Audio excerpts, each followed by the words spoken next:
Welcome. All right, let me do this. I apologize.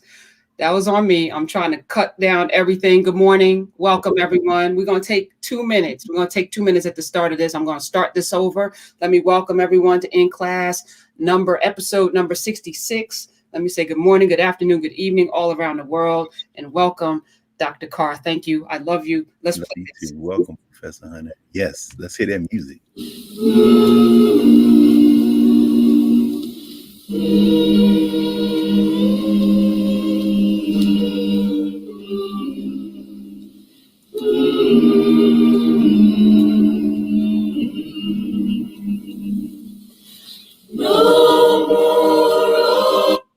Why do I keep doing that? What is wrong with me? I'm coming back. Good.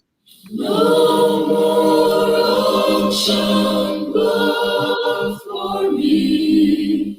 No more. No more. No more ocean blood for me. Many thousand gone. No more 100 lash for me. No more. No more. No more 100 lash for me. Many thousand gone.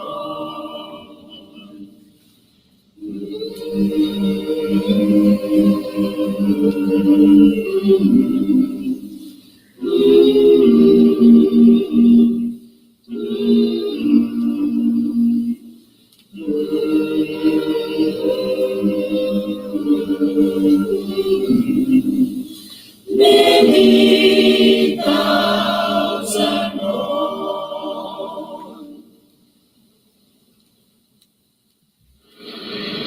The master heard them singing and thought they were satisfied. He did not hear the sound of hope in their songs. Sometimes they sang just to lighten their burdens. Sometimes they sang just to lighten their burdens. There was no hope, Dr. Gray Carr. No hope. That was the voice of Ophelia Settle Egypt that you shared with me this morning. Let me say thank you. In addition to the 50,000 books, you also have about 50,000 albums. Not nearly that many. I'm not as great an album collector, but I do have. In fact, let me get up and get it while we're talking about it, because I have had this thing. I was moving some albums the other day and unpacking something I've had now for the better part of the decade, which is a little unit where you can transfer stuff, vinyl to digital form. And those of you who are vinyl folk know you'd rather have the record. And Miss Settle decided, Miss Settle Egypt decided, yeah, I need to talk to people tomorrow. So and it's only this is a few. I had a few hundred here. Everything else is in storage, and just so happened that, as I'm picking up and placing, this one came to hand. This is called Raggedy Thorns. Raggedy Thorns. Slave narratives performed by Ophelia Settle Egypt. Spirituals performed by the Ophelia Settle Egypt Heritage Singers of the First Baptist Church of Highland Park. So we don't worry about copyright infringement, because you got to find it to put a copyright infringement on it. And you find it anywhere. I was like, Dr. Cook, this is out of the DMV. In fact, let's look at her. Let's look at her right there. There's Ophelia Egypt Settle. Her son actually brought this ivory Egypt Jr. brought this to fruition. And for those who have not yet subscribed to Narrative, please sign up. And young people and folks who don't have the capital, we've got scholarships.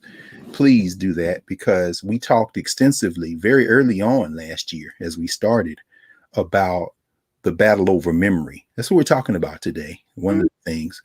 And clearly this ancestor said, I have some words on that. Because if you remember, for those of you who remember who have been with us all along, we talked. Yeah, I pulled it. Let me see if I can reach it here. Oh, in fact, let me start with another point of entry to give folks a place where you can begin to think about this. While you're looking, I just want to Yeah, I want people to sit in it for a minute. You know, imagine for 400 years, you had the opportunity to tell people who they were, who they are, how they've always been. You got to codify it in books and then regurgitate it and push it into schools all over the globe, and then force people to take tests to memorize your history that they have bastardized and stripped away. Imagine that. Imagine that for 400 years. And then, you know, you master their history and you finish the top. I just want to just spend just a minute today, just evoking the names. I'm going to say their names: Akiria Washington and Layla Temple, 2021 valedictorian and salutatorian at West Point High School in Mississippi. Big up. Yes, they finished first and second, mastering somebody else's version of who they are. Now, were you close to the top of your class, Professor Hunter? Yeah, I was actually. Okay, well then let me say to you and to those two sisters, yes. no matter how high I get, I'll still be looking up to you.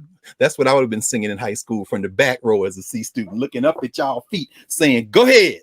So go ahead, the three of y'all black women. Listen, even that though, not good enough. Not good enough, because parents were angry. Their kids. Yeah, parents at this West Point High School, and then West Point is predominantly black, mostly black, northern eastern part of Mississippi. Oh, it's black. Okay. Yeah, mostly black. But the white kids' parents were angry because they felt that they didn't calculate the scores right, and their children. They've been following their children's progress since 7th grade, and they know that they should be valedictorian and salutatorian. Oh, yeah, that's true. Yeah. So that only human beings should count toward figuring GPAs, and black people are not human. So yeah, that was a mistake. So what'd they do about it? So the superintendent, who happened to be black, decided to recalibrate, and then discovered that, you know, there were exactly 2 white people, and so they made them co-valedictorian and little jangle leg math. Jangle leg math. Got the GPAs up, and what? How many now? Wait, I'm confused. Well, I'm not. Yeah. It's 2 that they should have been. Also 2 white kids and their parents, you know, because these GPAs matter, because history and you know, accomplishments matter in this country. So you need to have that on your record, and it can't go to these 2 black girls, Akiria Washington and Layla Temple. Right. They can't have that. My child, and I'm not even going to name the white children. They can go ahead and kick rocks. But I bring this up because it's not the children, right? It's their parents. Right. Actually, it's the children and their parents, because the children could have said, "No, don't do that, Mom. Don't do that, Dad." Clearly they didn't. No, because it matters, right? Yeah, it matters to somebody. Yeah. Hopefully not to those 2 girls and their families enough for them to lose any sleep over a social structure, because that's who you are to other people. Come on now. So listen, you know, we were both, you said you were a C student, which is laughable. No question. But they had open admissions at Tennessee State. So you know what? Hey, you saved me. You better say that. Thank God, because had I been at the top of the class, I might have been at Vanderbilt or the University of Tennessee, Knoxville, or University of Chicago, Harvard, somewhere, still trying to clear my mind of the wreckage. You know, might be a Negro senator somewhere defending Joe Manchin. Can never tell. Thank God. Thank God. So we have this conversation today, to remind people of what is at stake here as Yes. country battles. So for 400 years, it was okay to muddy the waters with this mythology and fake history and then force us to regurgitate it and then have a metric system by which we have standards, et cetera, and tests and scores and things that will determine whether we go to the next place, right? That's okay for 400 years. They don't want for 4 weeks to examine that there might be a possibility that there's another alternative narrative about this history, right? Or that their narrative is the alternative narrative. Come on. So another law passed, Florida. Hey, Florida, all your schools now. Good job. That's why I'm repping Florida A&M. As a graduate of Tennessee State University, this is right on the border of heresy. But I'm representing the Rattlers today because we're going to open with Florida and a black woman who we saw who went viral for. Hey, shout out to her. I'm not mad at her. We're going to all get in it. And of course, I will say this, though. After my sophomore year at Tennessee State, the brother who was the president of Tennessee State, one of the great educators in our living tradition right now, the great Dr. Fred Humphreys, left Tennessee State after he had battled white folk for a decade to make sure we got the resources we need, and went home to his alma mater, Florida A&M. So we went down for the Florida A&M Tennessee State football game that fall, and here he pulls up in this president's car, gets out and says, y'all all right? Everybody say, man, how you gonna rub it in our face? That was our man's. So even though I'm not a graduate of FAM, you know, I rep all the HBCUs, but my man Frederick Humphreys, shout out to you, brother, that elder, still a trained scientist, chemistry, PhD, University of Pittsburgh, but an HBCU titan. So I'm repping Florida A&M today, with an exception, because of this story you about to talk about, this Florida story. No, I'm just like pass the baton to you because this is the entry point to talk about this critical race theory. In Florida, no school will be allowed to teach. No, it's beautiful. I love it. All right. Just like I'm glad that those white parents complained. Because please, enlighten us. Why are you happy? Well, I'm happy because I don't have an investment in propping up the lie. I love it when people talk with their chests. So we have to remember that this is a battle over memory. So when we heard our elder, and you heard the voice of Ophelia Egypt, that was her voice at the end, because she conceived this project. This is a sister who, near the end of her life, and she didn't live on top of the earth long enough to hear what we just heard. That choir named for her sing that song at her home church here in the DMV. She didn't live to hear the sound of it, but she's an ancestor. And just a little bit about her. She's a very, very important figure. And in fact, that's why I pulled the book that I want to mention, because she participated in something that's going to help us understand what we're talking about today. And for those of you, again, who are in narrative, go to our extensive discussion about critical race theory. That's not what this is today, although we'll pull some elements and make some connections, because part of learning is continuing to repeat and then to apply what we've learned to new conditions, new situations. And that's how we reinforce what we've learned. Ophelia Settle Egypt was born in 1903. She was born in near Clarksville, Texas. And she got a bachelor's degree from Howard University right down the street in 1925.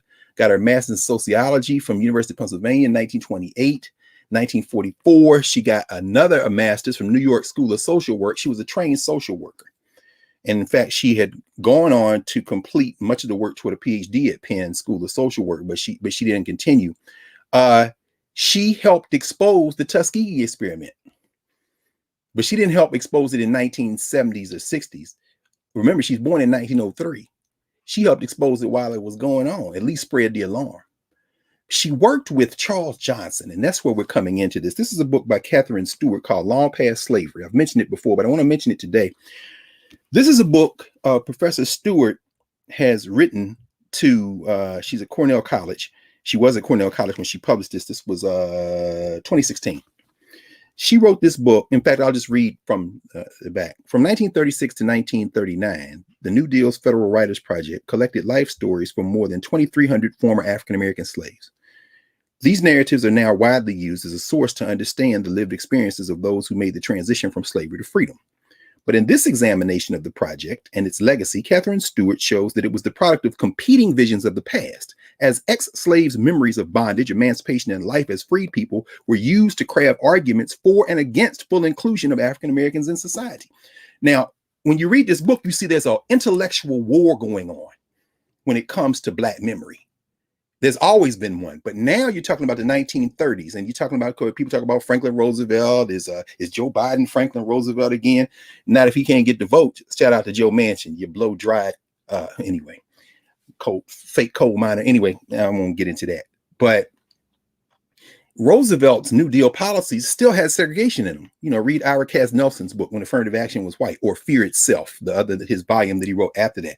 Whether it be the GI Bill after World War II, whether it be the implementation of Social Security, which excluded domestics, which means all those black women didn't get Social Security who worked their whole lives, including our elder who spoke before Congress, who now is 107 years old, who came and testified at Tulsa. Remember, she said, I worked as a domestic, meaning she was excluded from Social Security. So all those projects you study about in high school and middle school, that the New Deal, they were still racially segregated. That's one reason Ms. Bethune had to get involved, Mary McLeod Bethune, who was over the Negro Division, National Youth Act. But at any rate, the WPA employed some black people. I mean, you talk about Margaret Walker, you talk about the drama stuff that was going on. Even Orson Welles worked for him. But when it came to recording the memory of that last generation of African people who had endured enslavement, who were children and teenagers, who now by the 1930s, some of them were still alive, as you see here, more than 2,300 of them. The people who interviewed them were white. Now y'all know. In fact, this is why this country is so hilarious to me. You know, black people have different conversations with white people. And these Africans had endured enslavement and then apartheid after that, what they call Jim Crow in the United States. So some random white boy, white girl comes up, tell us about slavery. Well, you know, master was okay. In other words, what you want with me? I'm not going to talk to you honestly, but there were outliers and exceptions. One of them, Charles Johnson. Very interesting. Robert Park, who was at the University of Chicago, helped train Charles Johnson, a sociologist. Also, St. Clair Drake and a lot of these cats, Horace Cayton and all them cats. You know, Drake and Cayton wrote the book Black Metropolis, looking at the history of and the lives of black people in Chicago, kind of an expanded sociological project that follows in the wake of W.E.B. Du Bois's brilliant Philadelphia Negro. But at any rate, Park did not subscribe to the theory. You had cats like Franz Boas and others. Park didn't subscribe necessarily to the theory that a lot of what black people had, Negroes as they would call them then in the United States, culturally had come from Africa. He wasn't a subscriber to that theory, which means he got smoke from Carter Woodson, Zora Hurston, the people who did think that. In fact, Park was very close to Booker Washington. And in fact, this is a good little book by Tyreen Wright called Booker T. Washington in Africa, The Making of a Pan-Africanist. Makes an interesting argument for Booker T. Washington's involvement in Pan-African politics. Dr. Wright makes the point. He's not Garvey. He's not later on Nkrumah. He's not Du Bois and them, although he and Du Bois had a very interesting relationship. In fact, it was a friendly relationship. You know, he almost worked at Tuskegee. But I'm bringing that up because Park, while he didn't believe that there was an African foundation for Black American culture that had survived, he did believe and train his students to conduct primary research and be be observers. So in other words, what you find in terms of sociology, you be quiet and listen to the people who you're asking these questions, and you don't interject your opinion. You draw your conclusions based on what they give you. That turned out to be very valuable, because while they fanned out and interviewed all these Africans who had been enslaved, and it was an overwhelmingly white force, Charles Johnson ended up at Fisk. And Charles Johnson was at Fisk, and one of his assistants was Ophelia Settle. Ophelia Settle is Black. And she's going on, not only she went on to be a social worker, she did this research. She then came to Washington, D.C.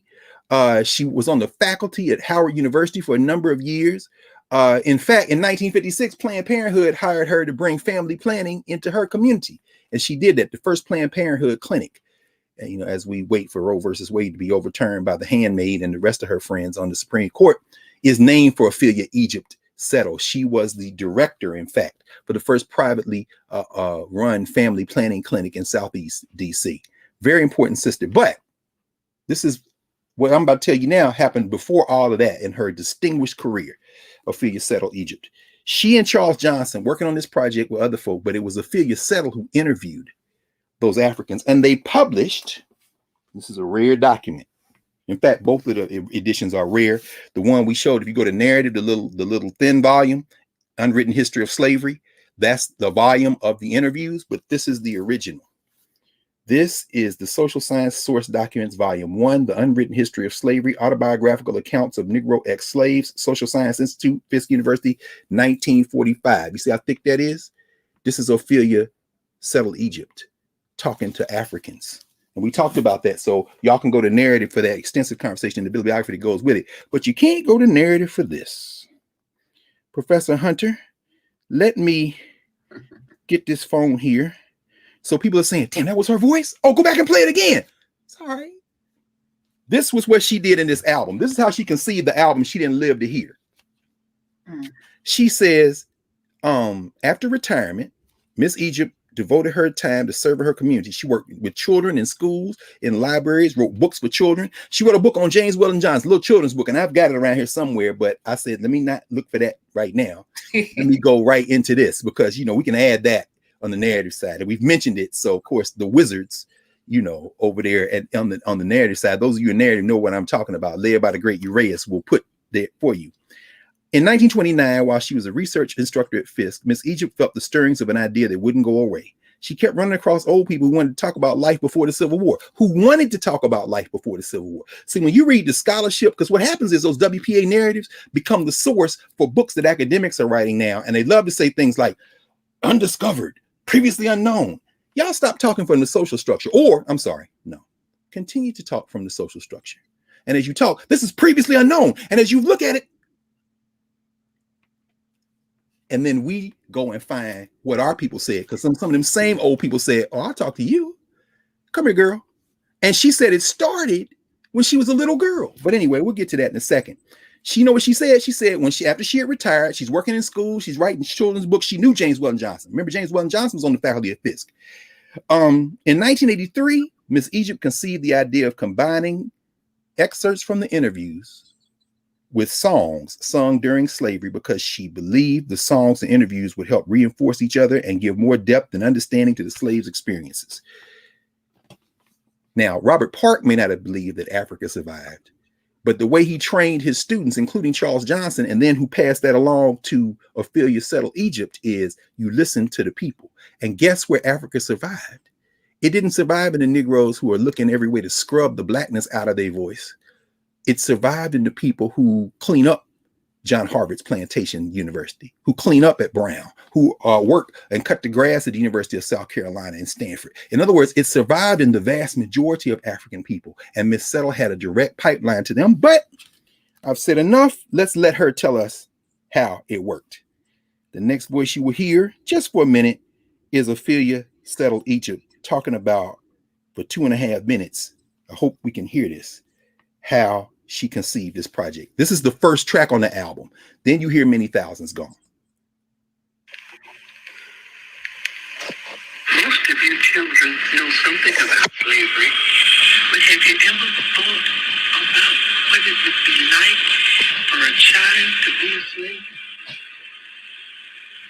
First, we must remember that that child or a parent had been kidnapped by slave traders from a happy family life in Africa, chained together with others who'd been stolen, and then marched to the sea.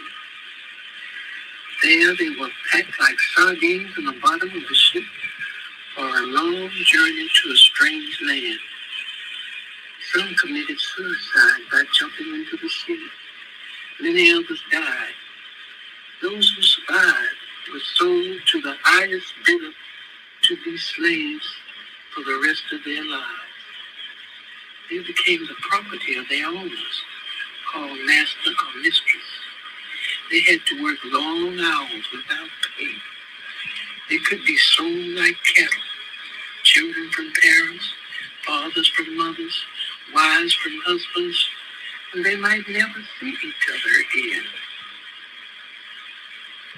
I learned about slavery as a child because my grandparents had been slaves. Sitting around the fireplace on a cold winter evening, they often told us about their experiences during slavery. So many years ago, 1929, when in connection with the research project, I discovered a number of aged men and women who had been slaves. I jumped at the opportunity to talk with them. For 3 years, the stenographer and I traced down more than 100 former slaves and recorded their words. This record brings to life some of the experiences they shared and some of the songs they sang as they struggled to maintain a secret life of their own. They proved to themselves that although a master could own their bodies, he could not own their minds. Listen to one little girl's experience. I was raised right here in Tennessee. Could you hear it, Prof? Yeah, they could not control our minds. That's right. You know, every week we convene here to knock the crust and the dust and the cement that was attempted to, prevent us from knowing. That's right. And I'm eternally grateful for the opportunity. I can no longer listen to anyone speak nonsense or things that I know are not true. It is like nails on a chalkboard, and we can never go back once we know, which is why it's important that people in this space share with as many people as you can, because that is the key here, the knowledge of self, the knowledge of who we are. That's right. So tell us a minute in just digesting Ophelia Settle Egypt and her voice and the power of what she was doing in collecting the memories and reminding us who we are, and through those words of people who were in bondage. This critical race theory, what is it? Well, why, I liken it to, folks, again, for 400 years, we were indoctrinated into a mythology and into an ideology and into a set of lies. For 4 months, for 4 weeks, for 4 hours, they are so resistant to telling the truth. Well, they have no choice. Yeah, but they have no choice. Look at the length. So you called it a cold civil war. It's a cold civil war. I always said the Civil War was never won. No, where battles. They never won it. They actually won the Civil War. Yeah, but they didn't stop fighting it. So can you win a war if the other side didn't stop fighting? So Chris Hedges, was it Chris Hedges or was it Gore Vidal who wrote the little book Perpetual War? Yeah, Chris Hedges wrote the book War is a Force That Gives Us Meaning. Meaning in Western society, if it's not conflict, you're not alive. Look at even the notion of sports. I mean, you read the book like Brown Girl in the Ring, other Black folk, and not just Black folk, many different cultures create games. At the anchor of their games are cooperation or rhythm, whether you jump and rope, where you ring around the road, this kind of thing. In the West, the game's about smashing somebody in the face. Red Rover, Red Rover. Let me tear your arms out your sockets if I could just ruck you again. Let me punch you in the boxing and like. Where does this come from? Conflict, a culture of conflict, a culture of, so even in Africa, they had wrestling, they did stick fighting. But if you look at a lot of the martial arts, it's not about beating somebody up. It's about timing. It's almost like a dance, even when you see capoeira as it talks about that. And but at any rate, so conflict is at the heart. That was Chris Hedges who wrote that book. Gore Vidal's book was a book that Perpetual War, a little book of essays, the title of which was Perpetual War for Perpetual Peace. So so there's a conflict element at the center of Western societies. It's why we're having this conversation in English, because settler colonialism is driven by conflict. It's also driven by scarcity. We get into that another time. But in terms of, that's one of the reasons animating this idea of perpetual conflict. Another one, though, however, is quite simply whiteness. Whiteness as a weaponized identity. Meaning an identity that is so dearly held, that is so essential to the notion of who people are and how they imagine themselves in the world, not just as individuals, but as members of groups. And we talk about entitlement. Entitlement is a cute kind of, in times almost like a pair of earrings or a bracelet. It's a nice accessory to the deep structural exertion of power based on race. So critical race theory is an attempt And we talk, as we said, as we know, we go over the narrative extensively with footnotes and citations. And we're going to bring some of those people back today just for a second to frame this. It's an attempt to exert self-determining authority in the social structure. Critical race theory has nothing to do with the governance structure. And I keep bringing it back to our categories, our conceptual categories in Africana studies, because people have said, somebody said on social media, some people might call what we do critical race theory. It is absolutely not critical race theory. This is not critical race theory. We're not trying to convince anyone of our humanity by telling stories, by posing counter narratives, by looking at the complexity of intersectional identities, thereby drawing upon the very demographic notion of slicing and dicing identity to reforge it that comes directly out of the West. Shout out to Michel Foucault and Jacques Derrida and all the rest of the people that got our minds so turned around that we think we can somehow say race, sex, class, and that's supposed to mean something. But we're not caught up in that web. That doesn't mean we don't understand it. That don't mean we don't teach it. I mean, in the class I teach at Howard Law, we definitely engage it, but we have a class at Howard on critical race theory. And it's a great class. A lot of people, get a lot out of it, but I don't teach critical. No, I'm not trying to convince anyone of my humanity. I'm in the governance structure. I'm thinking about Africana ways of knowing. I'm looking at the ways that we interact with our material conditions, science and technology. I'm thinking, how do we capture memory and pass that on from generation to generation to generation, movement and memory? And I'm thinking about in any particular moment, how do we mark that moment in time and space with art, with music, with the word, cultural meaning making. Now, when I have to engage the social structure because I live in it, and by the social structure now, I mean the society we live in generally, I definitely want to do that on the best terms. So I'm very well familiar with critical race theory, but that's what critical race theory really is. It's an attempt, which is why I kind of cringe sometimes when people say, I feel seen. Can you see? Yeah. Then can somebody else see you? Yeah. Then you're seen.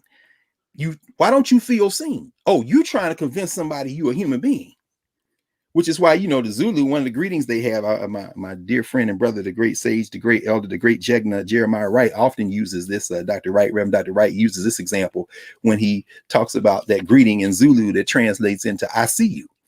And the irony is, Robert Park, you may not think Africa survived, but when you see a graduation, when those two sisters walked across the stage, guess what those Black children did who were watching them? I see you. I see you. Part of feeling seen is people declaring your humanity by seeing you. Somebody come up with some new shoes. I see you, son. I see you. I see you. It's all about relational dynamics. For human beings in general, and African people are no different. That's why, in Philly and Northeast, people say, Philly, one of the great exertions of relational dynamic among children is when two young people of relatively the same age, one will say to the other, I sonned you. I made you my son.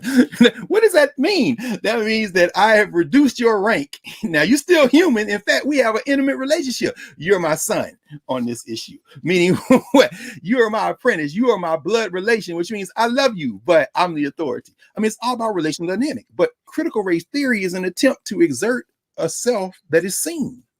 And it's important to do that in a society where you can't escape being dehumanized. And that's where Ms. Egypt, Professor Johnson and their crew become very important. Let's just think about that as a point of entry because we're in this thing now. Think about Ophelia Egypt. I want you to think about what we just heard. And again, that's just 2 minutes. And the album isn't that long, but I mean, the way she framed it gives us everything we need. She's talking to people. First thing she does is establish a relationship with the listener. She says, did you ever think about what it would be like to be a slave as a child? So now anybody listening, now immediately the Black people are like, no, but damn.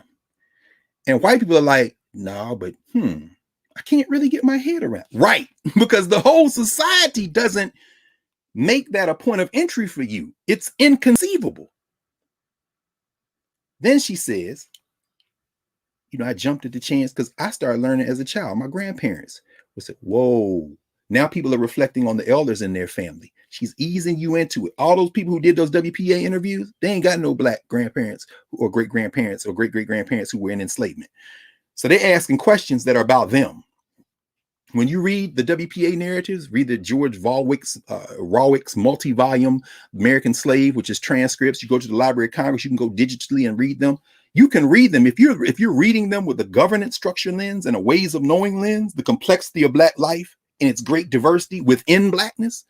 You're reading the transcripts and translating in your head. Yeah, once you know the interviewer is white, you realize, because then there are people who use those transcripts to say, slavery wasn't so bad. I mean, the people who were there said that they didn't say, yeah, it's just like that insurance man that you want to get off your damn porch. So you say whatever you need to do to get the transaction done, get the hell off my porch. I'm not talking, or in SNCC. Listen to Bob Moses and them, or listen to Dory Ladner, or listen to the folks who were not going door to door, knocking. Would you like to register to vote? Yes, I would. Yes, sir. Will you come down to the courthouse? Yes, sir. Okay, will you come to the meeting? Yes, sir. Now they coming?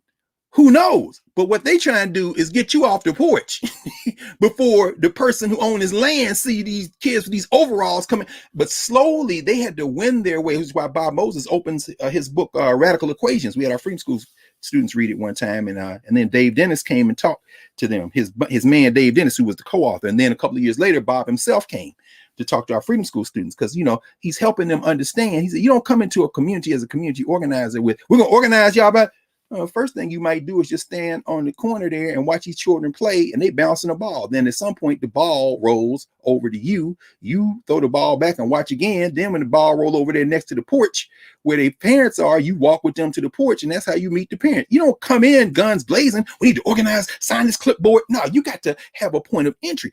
Ophelia Settle's point of entry, Egypt Settle's point of entry as a little girl was, I'm listening to the elders. And they didn't have any reticence. Because you'll read a lot of scholarship would say, these Black people didn't want to talk about slavery. They told people, no, you don't worry about what I suffered. You go ahead. And that's absolutely true. We've all experienced it. But it's also true that many of them did, as she just said. So when she got a chance as a trained social scientist to go do some research with these people, you know how to sit with an elder. Now, we've probably all been in situations where people who don't know how to talk to Black elders, and that includes some Black people these days, unfortunately, will come in and start talking, or stand up over an elder. Elder sitting in the chair. Hey, Sadie, did you just call her by her first name? Wow. I mean, I've seen it happen a million times.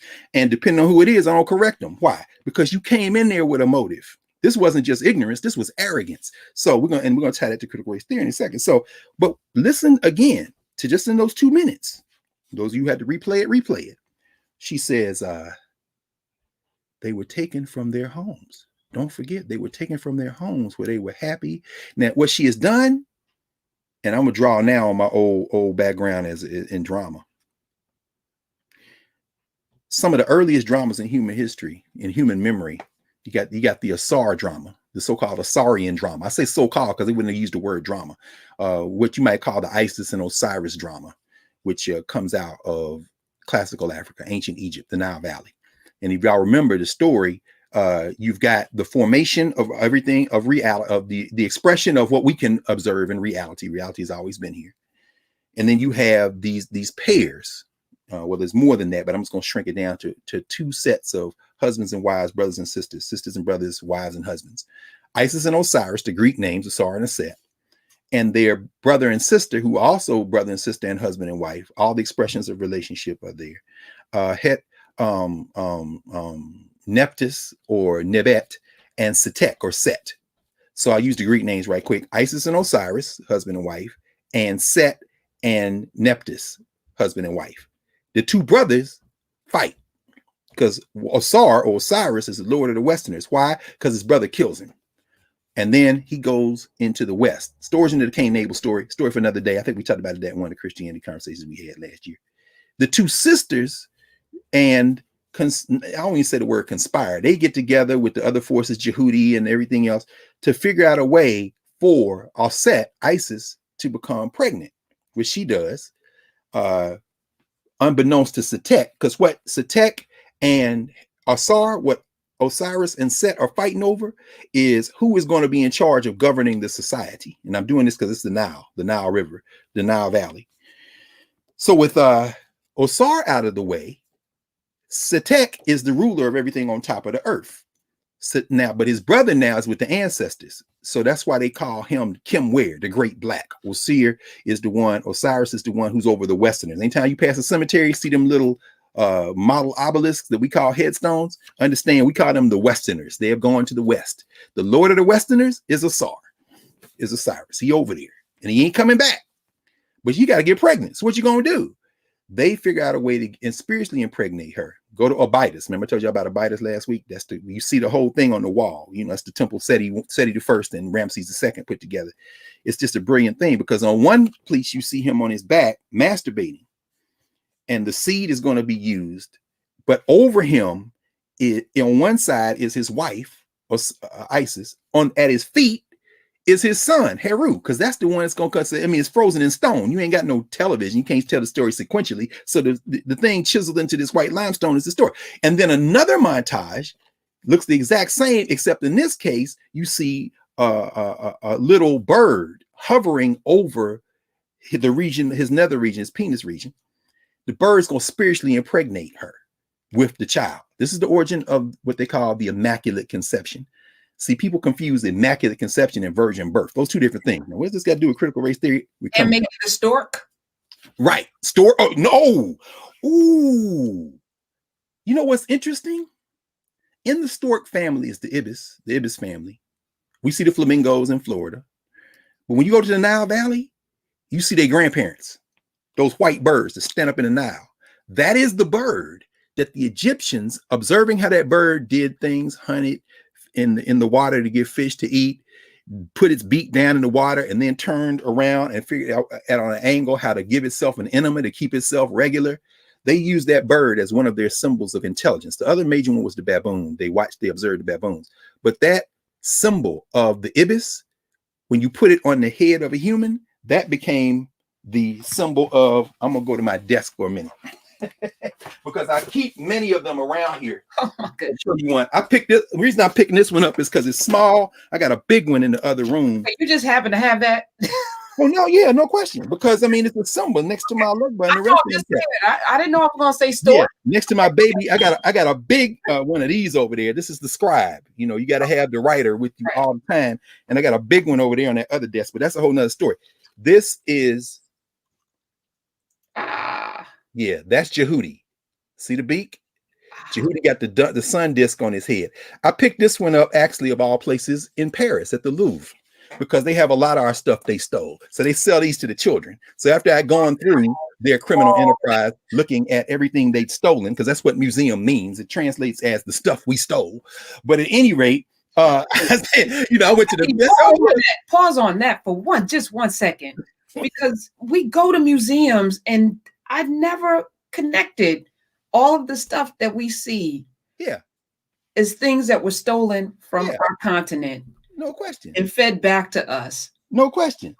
In fact, this book just came out. I can reach over here. I think this is the one. Yeah, there are a couple that came out. One's called The Brutish Museums. I showed y'all this, but this came out a couple of weeks ago. Bartleby Phillips just wrote a book called Loot. Britain and the Benin Bronzes. It's very interesting. Oh, by the way, they just negotiated to get it back. Nigeria. They just sent back 2 of them to Nigeria. Yeah, Nigeria's not playing. Guess what? Y'all better start, because guess what? I was reading some stuff. I think I mentioned it last week. Demographic predictions. By the end of this century, there are going to be more people in Nigeria than there are in China. So at some point, they're just going to come get it. But at any rate, and that's why this book, I've been talking about the scramble for Europe, is so important, because Europe is getting browner. And at some point, in fact, what does he say here? He says, in this book, Stephen Smith focuses on young Africa. 40% of its population are under 15 years old. It's 1.3 billion there now. And a dramatic demographic shift. Today, 510 million people live inside the EU borders, and 1.25 billion are in Africa, more like 1.3. In 2050, what is this, 2022? So 2021, 29 years from now, they're predicting, which they always under-predict, so it's going to happen faster probably. 450 million Europeans will face 2.5 billion Africans. Anyway.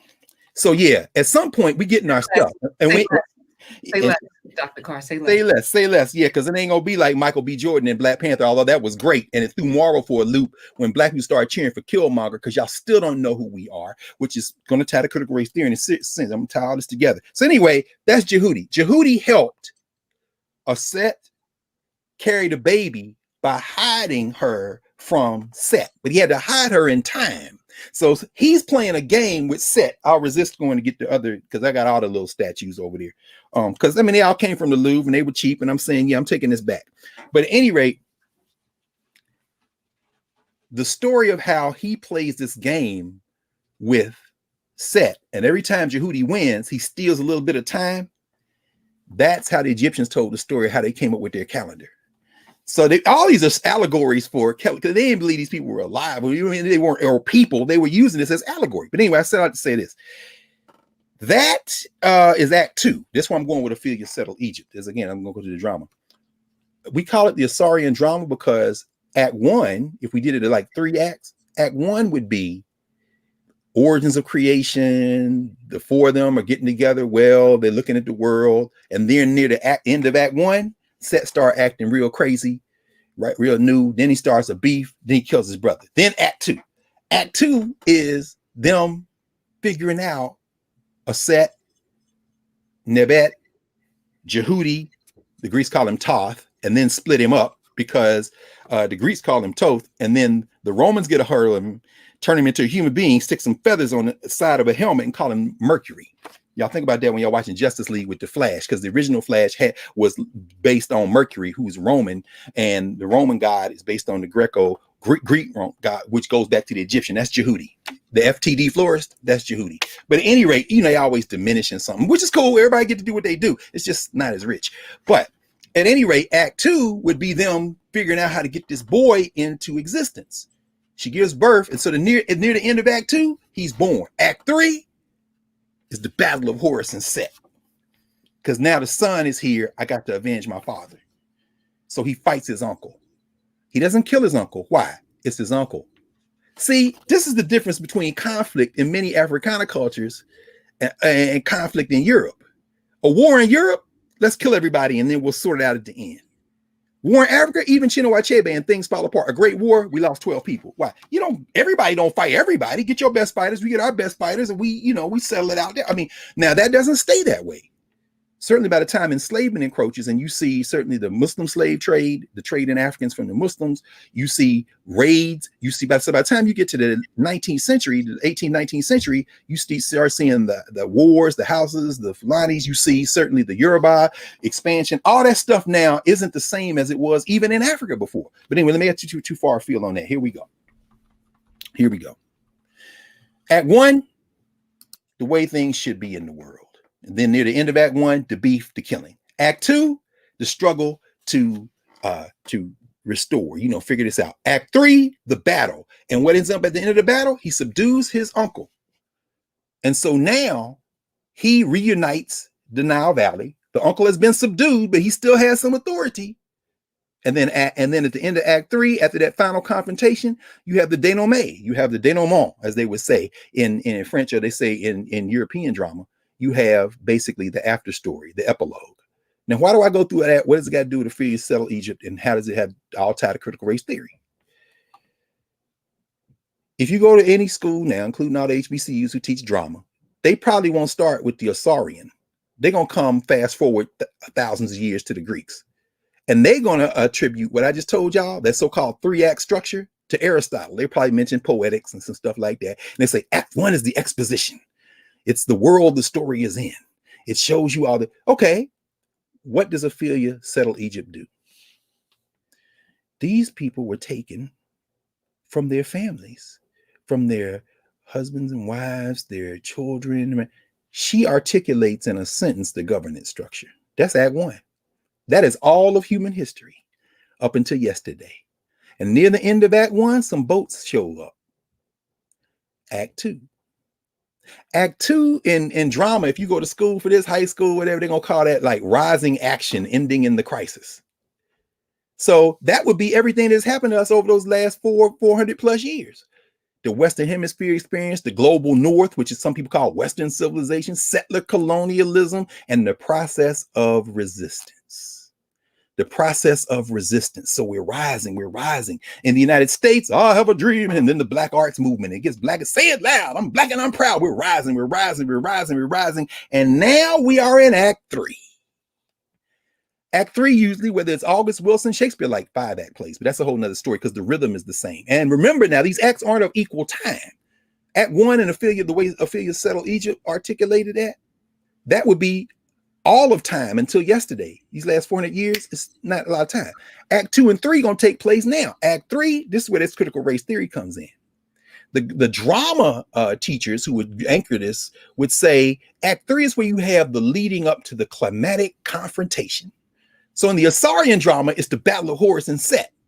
In Western society, it's the imploding demographics and the increasing desperation. They over there now, the G7. They done kicked Putin out, but he's still hanging around. They got the Chinese because they can't knock the Chinese out, and they trying to narrate why they worried about everything. Joe Biden, you want him to be FDR, he can't because Joe Manchin got his whole manhood in his hand, and Kristen Sinema is behind him with a stick. So what is he doing? He's overseas trying to get them to raise the floor on the global corporate tax.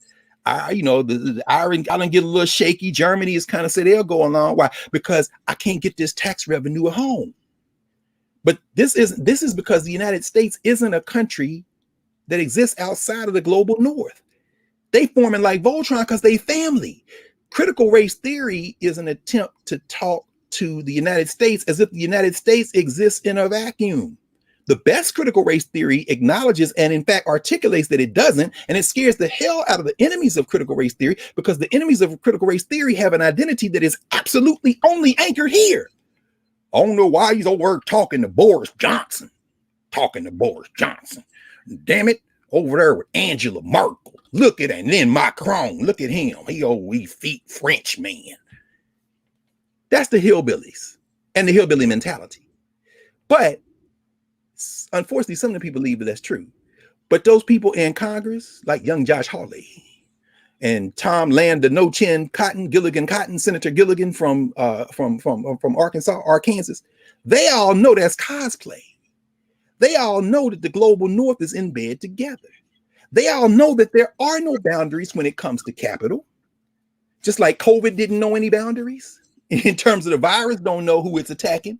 Capital doesn't know any boundaries. Transnational corporations. That's why Biden can be overseas talking about raising a global corporate tax, which can then rob these people who ain't paid no taxes in the United States. Shout out to Bezos. Shout out to George Soros. Shout out to Warren Buffett. All them people that you want to be like. And then you get so twisted around in your head that you get 2 nickels to rub together and you give a penny back to Robert Kraft, the owner of the Patriots. Shout out to Jay-Z and Meek Mill for buying him a Bentley. Y'all so twisted up now. Y'all make videos about being rich and then give some of your money to a man who make your money look like lunch money. But at any rate, what Cotton and Hawley and the rest of them and Biden and the rest of them understand is that capital doesn't know country boundaries. It flows wherever it's going to meet least resistance. And if you can get a global corporate tax, you rob them of their places to hide. And then finally, guess what else overflows country boundaries? Identities. I know some of y'all probably watched, what's my man, Lin-Manuel. This is the reason he came to prominence. In the Heights, I guess. I tried. I watched it. I gritted myself. I waited till so brave. No. Those are my usually like 2:30 to 4:30 a.m. watches. Because I gotta watch them at a moment when like I'm in the bed now. So let me just watch. I'm kind of hostage. But I wanted to watch it because as far as I'm concerned, if you got to pick between In the Heights and Hamilton, it's not a choice. One is a brown-faced minstrel show. Hamilton is indefensible and it's irredeemable. In the Heights was very interesting, because the arc of In the Heights locates the fact that the identity of those who speak Spanish from what they call Latin America, as if Rome is in the Western Hemisphere. No, you speak Spanish. Okay. In fact, them people in Spain say you don't speak Spanish. Juan Carlos and them is like, what you talking is not Spanish. This is the king's Spanish. So they don't even claim you, but you're over here in the Dominican Republic. You're over here in Puerto Rico. You're over here in Central America. You're over here in South America, as we use these labels, right? But you're also in Haiti. You're also in Jamaica and Barbados. So when you look at Washington Heights and you go up the island of Manhattan and get to Washington Heights, you're seeing the car crash of the legacy of settler colonialism in the Caribbean, Central and South America in New York, Nueva York, right? Washington Heights. He's telling the story, right? It's beautiful. But the thing is, that car crash, which means, and in fact, there's a line in the movie where she says, you know, they complain because there's a blackout and it's hot. Everybody's hot. And the girl says, our people survived the slave ships. And they're like, I'm like, oh, okay, that's good. That's good. She said, are the people survive the Taino? We survived. Are the people survive the conquistadores? And now you Latin and scared of some heat? And then everybody's, yeah, they start dancing, right? I was like, okay, I'll go along with the minstrel dance and the kind of form link dance. Well, yeah, I know, because the guy who directed it directed Crazy Rich Asians, which in many ways is a minstrel show for Europeans coming out of the so-called Asian experience, which is why you give it awards, right? So, but anyway, in the social structure. But I'm saying all that to say this, that's the people. But in the Heights, concentrates on the fact that the message is you don't have to go back to the Dominican Republic. You can stay in New York and be who you are. What does that reinforce? It reinforces the idea. And the critique we'll leave aside. Let's not talk about the fact that, anyway, we won't do that. We'll do the value. The message is identities overflow boundaries too. Critical race theory, the response to critical race theory, we didn't talk about critical race theory for this. The reaction to critical race theory is a reaction to the idea that who we are as African people is not limited to that little flag that we wave for you and leave us alone. You know, I know y'all think people wave it because they patriots. In fact, y'all know better because governance structure knows it's much more complicated than that. And so the reaction, however, has nothing to do with knowing what critical race theory is. It has nothing to do with trying to explain it. In other words, hold on, mate, you're misunderstanding what we mean. They don't care what you mean. This is about keeping you on the plantation. And just like they interviewed those WPA people and those white people did it, and black people, some black people were more candid than others. Many black people didn't say it the way they would have sold it to a black person. When Ophelia Settle shows up and says, talk to me, you're going to read those narratives and you'll pick up many times a different emphasis, a different fact, a different memory there, because they're talking to a black woman. And when she finally on that record, she starts Act 1 in Africa. Act 2 is again the idea of this struggle, this 400-year struggle. And then Act 3, that's where we're in the United States right now. We're leading up to the climactic confrontation, except she does it in 2 minutes at the beginning of an album. And that framing is the framing that the 1619 Project doesn't even touch. The 1619 Project starts Act 1 in the United States. Even the cover of the magazine, you see the water. Ophelia Egypt be like, didn't you hear the first sentence? You took them from their mothers, their fathers, their sisters, their brothers. All I'm looking at is water. Our identity starts out of the water. We came out the water. What are we, like fish? I mean, is this like a anthropology? I mean, we walked out of the water. And then she reinforces it. Ophelia Settle does, Egypt. She reinforces it later when she says 2 places. And you name one of them, the last one. She says, you know, they were husbands and wives. They were sisters and brothers. She never lets them lose their humanity. And then she ends it, as you observe, with they heard that song and the master, the owner, thought, you know, they had lost hope. That's what she did there. She said social structure. And then she said governance. And she said, no, sometimes they just singing because, you know, to ease the burden. In other words, that's the governance structure. So when you hear those songs, some people say, I don't want to hear them slave songs. I want to hear them slang. You better listen, because when you play that song, Professor Hunter, no more auction block for me. No more, no more, no more auction block for me. Many thousands gone.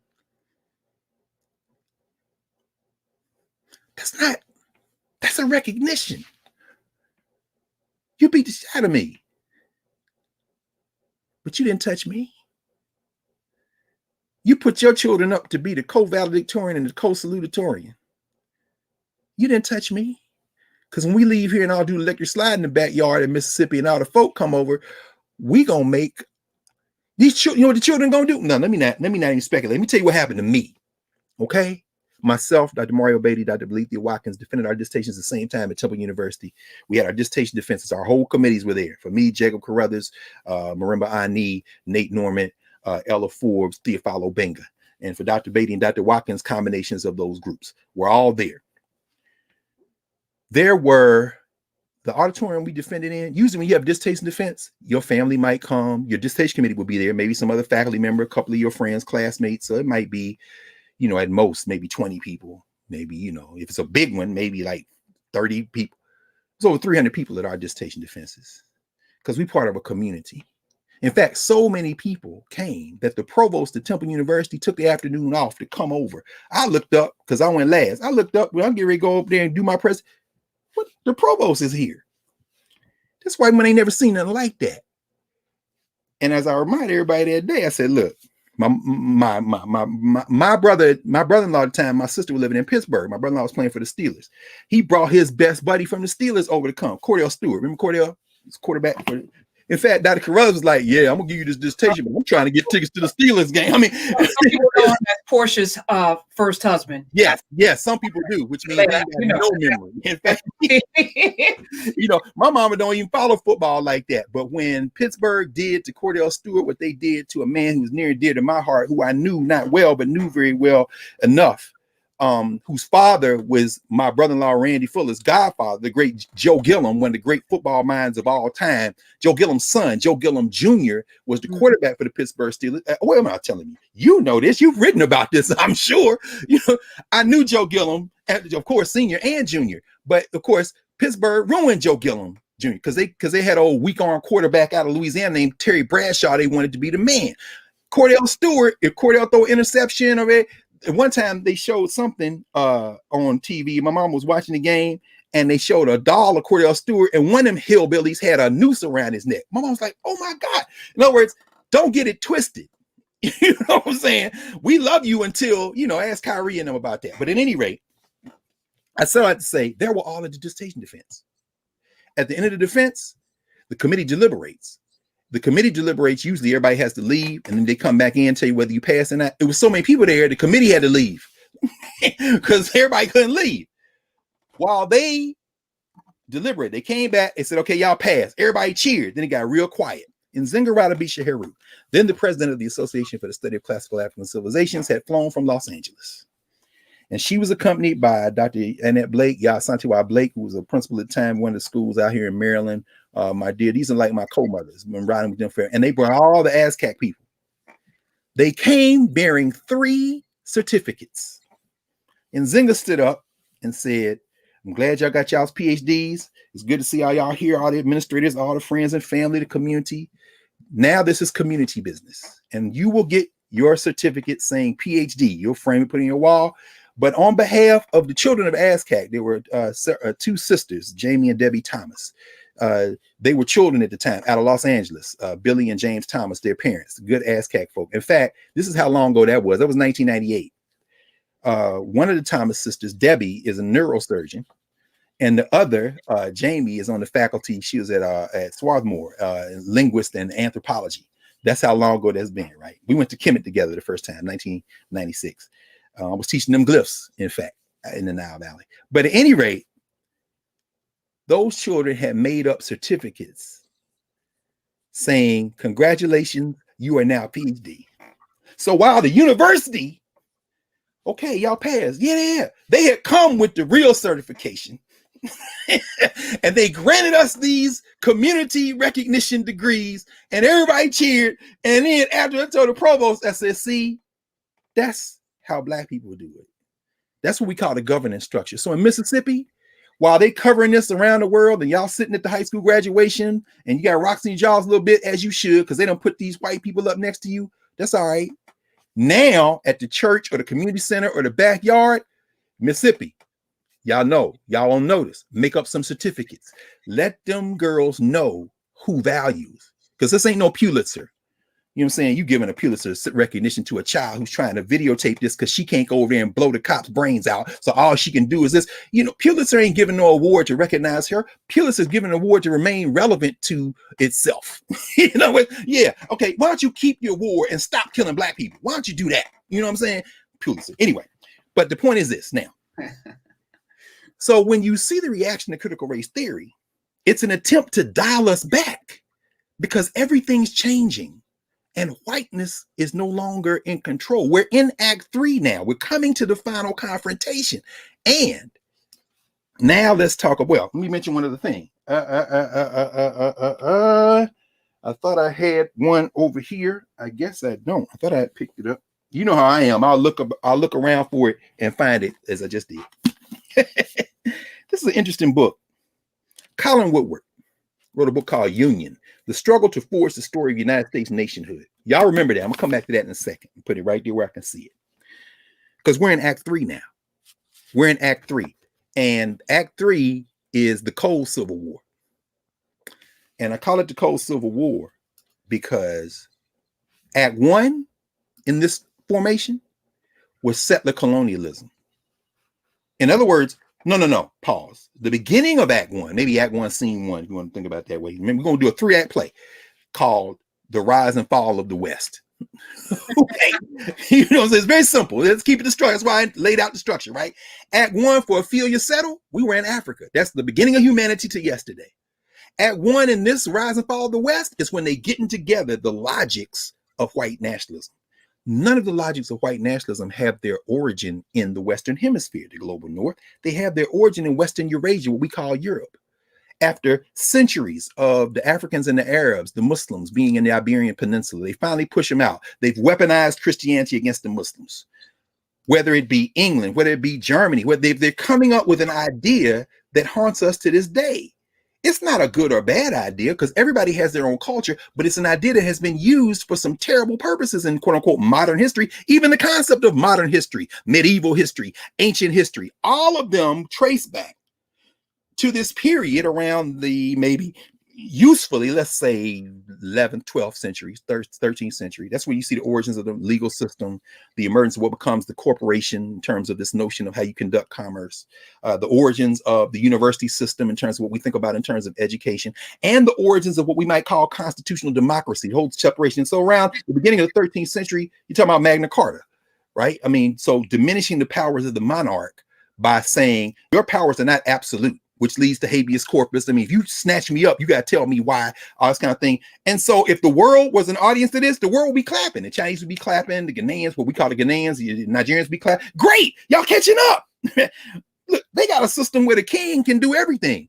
And then they put in the textbooks the lie that it was us. No, that was y'all. You know what I'm saying? Did you forget Robin Hood? This is capitalism. You know what I'm saying? Robin Hood's a hero because he's a thief. Yeah, he's a thief because you set up capitalism. Come on now. Think, children. Think. But at any rate, so 12th century, 13th century, let's say that's Act 1. You know, they're forming this. And then by the end of Act 1, they pushed their way out of Western Eurasia, using some of the information that was left in the Iberian Peninsula by the Muslims, including latitude, longitude, algebra, this kind of thing. They ain't just come. Some people think the world is flat. Many of them knew it wasn't. Cristobal Colon had been sailing up and down what he called the Guinea coast to Africa for years. Man and boy, I sailed the Guinea coast. Read his journals. Ends up, though, not realizing there's a whole ass body of land between there and Asia, because you're not like Marco Polo and then went that way. You went the other way. And so you bump into these islands. And they're the end of Act 1. In Act 2, Ophelia settled Egypt is like the boat showed up, we're here now. And when we got this long period of struggle, that aligns with Act 2 of the Rise and Fall of the West.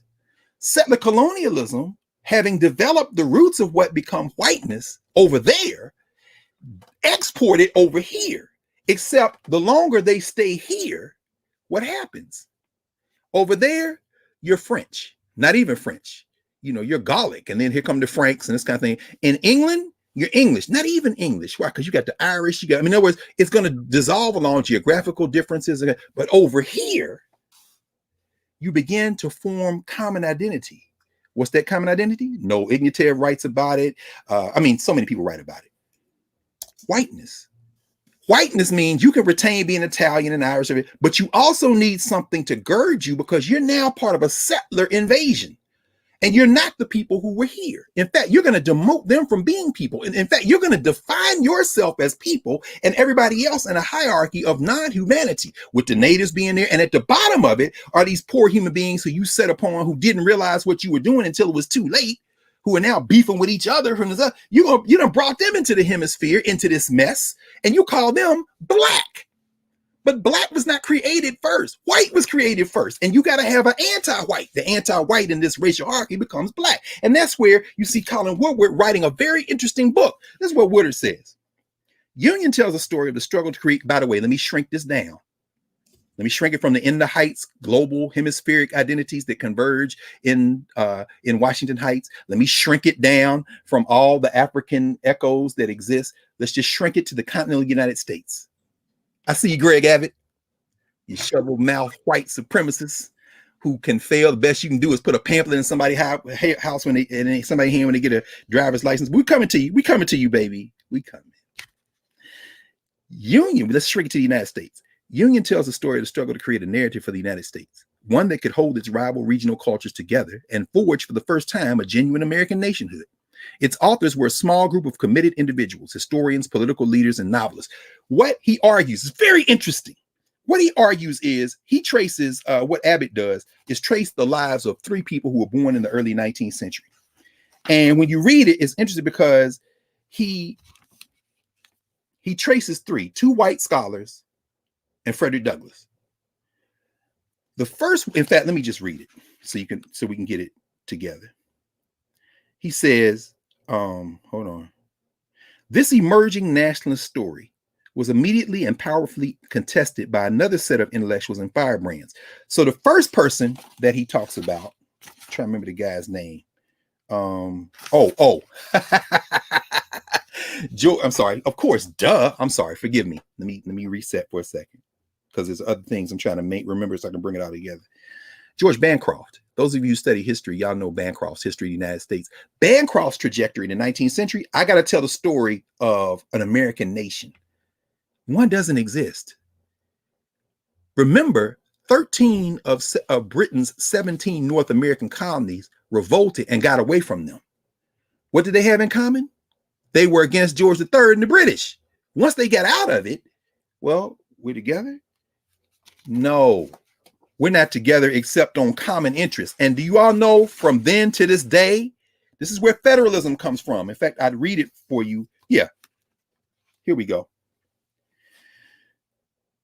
These colonies that we call the 13 original colonies had created a joint military command, the Continental Army, and a sort of treaty organization, the United States of America under the Articles of Confederation. Each of these American states was sovereign and independent, having agreed only to delegate defense, foreign trade, and foreign policy duties to their shared body, the Congress, which had fled from place to place during the conflict. Nobody really knew what this United States was or what it should become or even if it should continue to exist at all.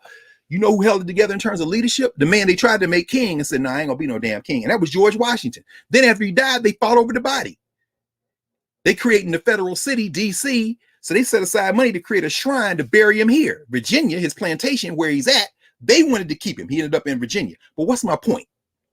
By the time George Bancroft comes along in the 19th century, the United States, and this is why I tell people all the time, people say, why you keep saying that? I say, you know what? Let me just let it. Maybe we used to say when I was in grad school many, many years ago, we say, I know you don't believe no black people, so let's go find a good white source. What? This good white source, Colin, what it would tell you? There are many different nations in this country. In fact, Colin Woodward goes on to say, if a nation can be described as a people with a sense of common culture, history, and belonging, there were, in effect, a half dozen of them within these, quote, United States. And outside New England, there wasn't a single state that wasn't divided between two, or in the case of Maryland and Pennsylvania, three of them. So nation, if you're talking about a common set of memories, a common identity, see how we're working toward critical race theory and the rejection of critical race theory. I embrace y'all. I want you to fight critical race theory because we're in Act 3 now. See, this was always going to come down to the final conflict. Y'all watch movies? You know, at some point, Batman got a fight Kane. It looked dreary when he had all the police underground and he then took over the businesses and you are going to have to die. Yeah, but you know at the end, Batman gonna win. Oh, in case y'all not following, black people, we're Batman. But anyway, the point is, Kane, that's Abbott, and that hillbilly governor of Florida. You're going to lose, but it's going to be a little pain before then. Remember, Ophelia settled Egypt, who then allows that choir name for her to come in with many thousands gone, meaning what? This is a spiritual thing. You can't do nothing about this. So anyway, What he says is, then he introduces the second of the three people. It's Cat Sims, William Gilmore Sims. William Gilmore Sims is a scholar who goes with ethno-nationalism, because in Sims' mind, this is a white state. America's a white state. So Sims, Ted Cruz, who is hilarious for saying this, also proving that there are white Hispanics, Joe Manchin, this is a white country. For Tim Scott, having been brainwashed, America's not a racist country. Okay, you only get to that, bruh, if you concede that the ethno-nationalists who define America as a white state and then define you as, look at how great we are, because we even let a Negro like Tim Scott take a shower and put on a suit and walk around in here as a United States Senator. That's how they define progress, which is why we still crave their awards. Shout out to the Pulitzers and the Grammys. This is why we still crave the attention. That's why we say, I feel seen. Why? Because as an ethno state, your humanity depends on them recognizing you. And so critical race theory is attempting to hammer away at that, but it begins hammering away at it by taking the stories they told and remixing them and telling them back to them, which triggers the ethno-nationalists. Let's finish what he says here. This emerging nationalist story was immediately and powerfully contested by another set of intellectuals and firebrands who argued that the United States was instead an ethno-state, that's Sims, the homeland of the allegedly superior Anglo-Saxon race. That's the people like, what's the boy that got fired from CNN, even as they brought Jeffrey Toobin back? Rick Santorum. The Indians didn't do nothing. White people brought everything. Now, there are people who say, that's ridiculous, except y'all all think it. You know how we know you think it? Because you don't start the 3-act play with a Sar and a Set. You start it with Aristotle, even when you know better. In other words, you call August Wilson American Shakespeare. You know, everything comes back to your Act One and not world Act Ones, which is why the Chinese just be laughing every time you open your mouth. But the African people who don't have any memory, we be trying to get in there too. This is great. It's like she's like the Black Marilyn Monroe. Anyway, we continue. Their vision helped create the new federation, the Confederacy, that led to the bloody Civil War. The Confederacy, to the point you raised a minute ago, Professor Hunter, the Confederate States understood, this is why John C. Calhoun, who we talked about before, is so important. We understand that if this is an ethno state, we're going to express the core our values of a white ethno state. So when you read and hear Southern culture, they lost the battlefield Civil War, but the cold Civil War, which is the war between white nationalism and humanity, they have won the cold Civil War because this country, the people who believe it's an ethno state, and I'm including all the people who think that everybody should stay, all those people believe it too. Why? Because you can come tear up the whole United States Capitol, and we'll arrest those of you we got on camera, but we ain't touching none of the senators and them. Y'all can vote to say the president, not the president. And guess what? We'll let you keep coming in here. You ain't got no rules. And don't put it on Manchin and Sinema by themselves. Put it on everybody in the white nationalist party who voted against it, including them Negroes like that Negro congressman from Florida that just got elected who voted not to certify the election, and all the Democrats who keep convening Congress. In other words, if y'all don't stand against this, it's an ethno state because whiteness is invulnerable. But guess what? The end of Act 3 is coming because guess what? The demographics is shifting. You can't change it. So now they've dropped all pretenses. What does that mean? Oh, wait, let me finish because this gets us to the end of the 19th century. Now we're in the 20th century. What does he write? He says their vision helped create the Federation, the Confederacy that led to bloody Civil War. While defeated on the battlefield, they later won the War of Ideas, Cold Civil War, by placing Woodrow Wilson in the White House and achieving the first consensus pan-regional vision of the United States. This narrower, more exclusive vision of America would be overthrown by mid-century, but it was never fully vanquished. Professor Woodward, this is where I would disagree with you, bro. Because Woodrow Wilson is straight white nationalist. Remember, he screamed Birth of a Nation in the White House, said, alas, it's true. He wrote a history of the United States. He loved Thomas Dixon. You're a white nationalist, openly. And everybody since has coddled because what is fused into the DNA of this country is the idea that the white settler project can somehow be reconciled with the rest of us without giving up the white settler mentality. So now you got black people running around talking about, you know, our country, you know, our founding fathers. What play you been watching? George Washington, your dad? Why you keep talking about our founding fathers? We're in the Juneteenth corridor. This time last year, a lot of people didn't know what Juneteenth was. This year, the Army celebrating it. You got everybody coming in. Wait, how the Army celebrating Juneteenth? How everybody celebrating Juneteenth, and half y'all was fighting to keep us slaves? In fact, maybe we get a chance to talk about Annette Gordon Reed's book on Juneteenth. This is a whole nother conversation. I got some Juneteenth conversation to have next week anyway, but we're in that corridor right now. I'm bringing that up to say this. While Colin Woodard would say, we got past that, but it never quite went away. No, bruh. That's just part of Act 3. It's you haven't avoided the conflict, and this is where we end. In the state of Florida, well, let's do with Texas first, because Texas is 30 seconds. Greg Abbott signed into law on Monday the 1836 Project. Mexico abolished enslavement in 1829.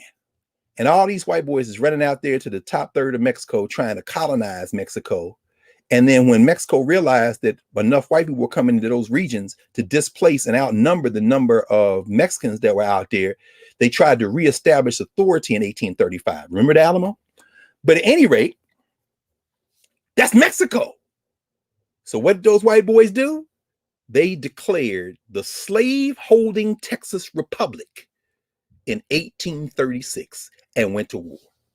So this white boy on Monday signed the 1836 Project. 1836 is the year they declared themselves an independent republic, slave-holding republic. Sister Aya, who's building the library in her hometown of Opobo, Aya and them are today down there rallying against this critical race theory, anti-critical race theory legislation right now, today. And so the United States annexed Mexico in 1845. John C. Calhoun and them. And this is the argument. This is where you got to go back and read this stuff. Because to me, and I made this point the other night, my man Mark Lamont Hill had me debating this guy who's one of these National Association of Scholars. He's got a 1620 project. It's all the numbers are the same to me. That's why I need to come and watch us and go to narrative and get the deeper understanding and then begin to do the study on our own. Because really, this is ultimately about us all acquiring this information as we experience it and then talking to each other and building and acting on it. We'll talk about the action stage in a minute. But 1845, the United States annexes Texas.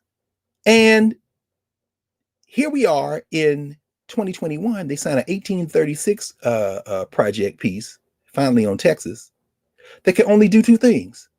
One, it says, we'll give you a pamphlet when you come get a register for a driver's license. We'll talk about Texas history with all these omissions. Are you going to emphasize the fact that you had slavery written into the Constitution in 1836? Of course you are, because you're white nationalists. Respect to you. Greg Abbott, respect to you. Because see, at some point when you got to have a final confrontation, you got to know who Bane is. You're here slugging the wrong cat. If you punch Robin in the face, you done lost your man. No, that's Bane with the mask on. That's him.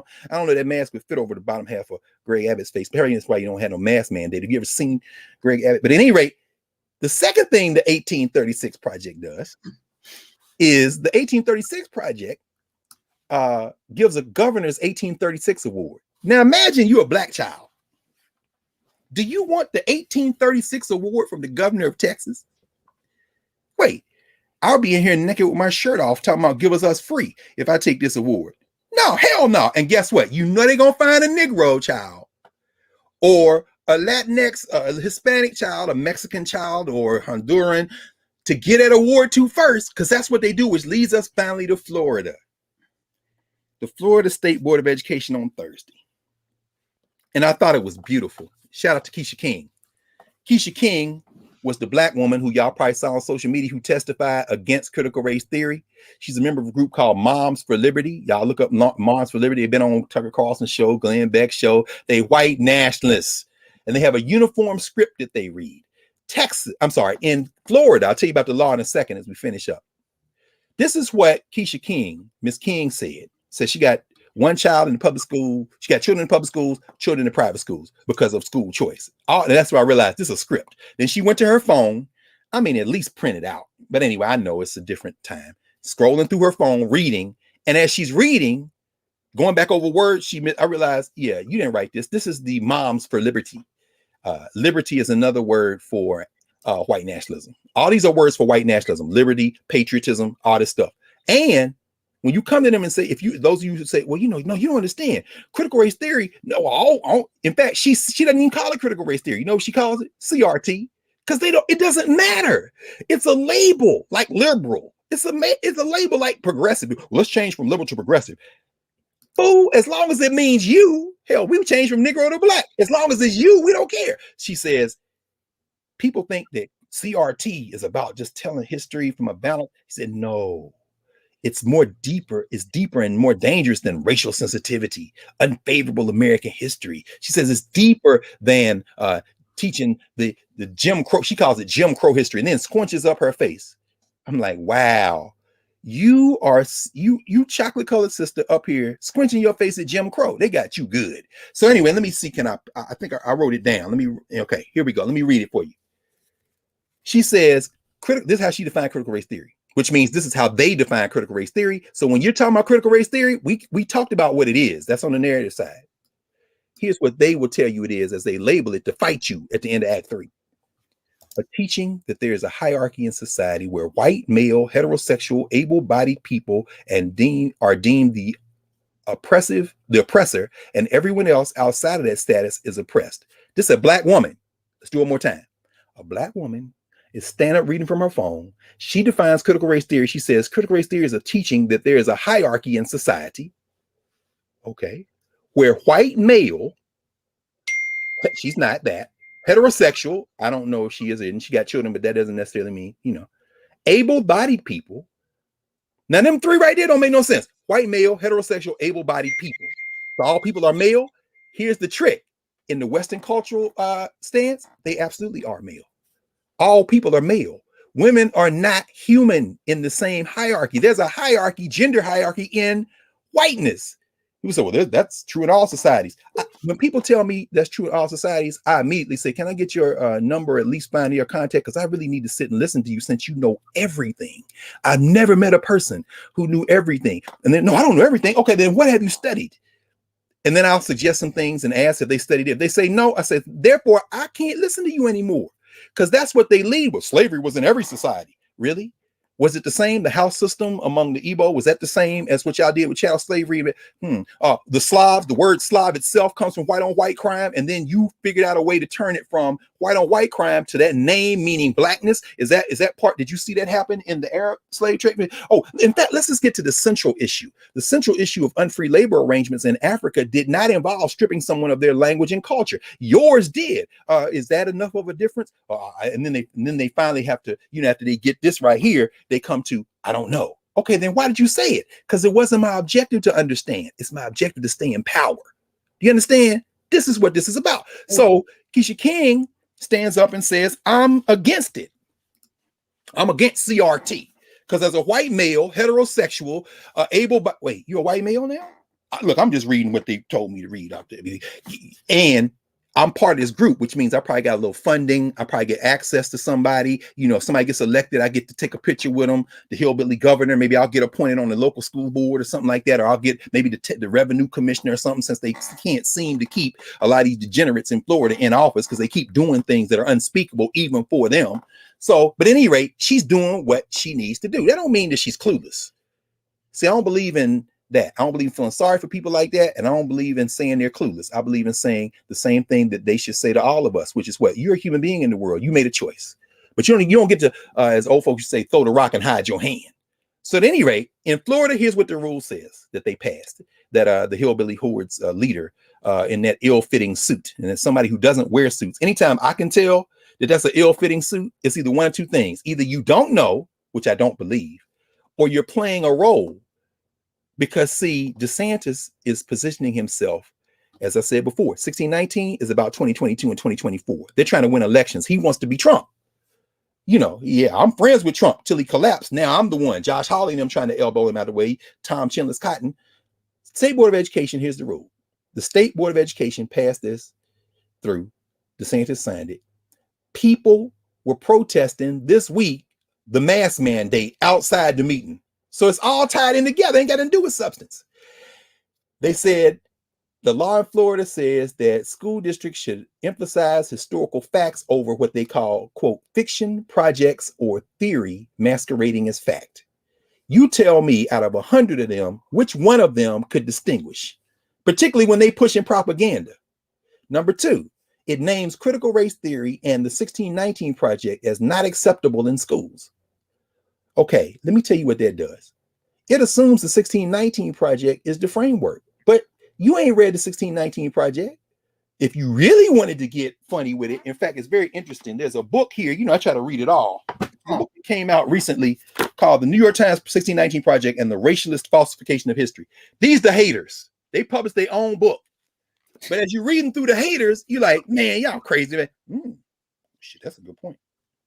Oh, no, you crazy, right? Oh, that's a good point. In other words, but this is at least the haters putting it down.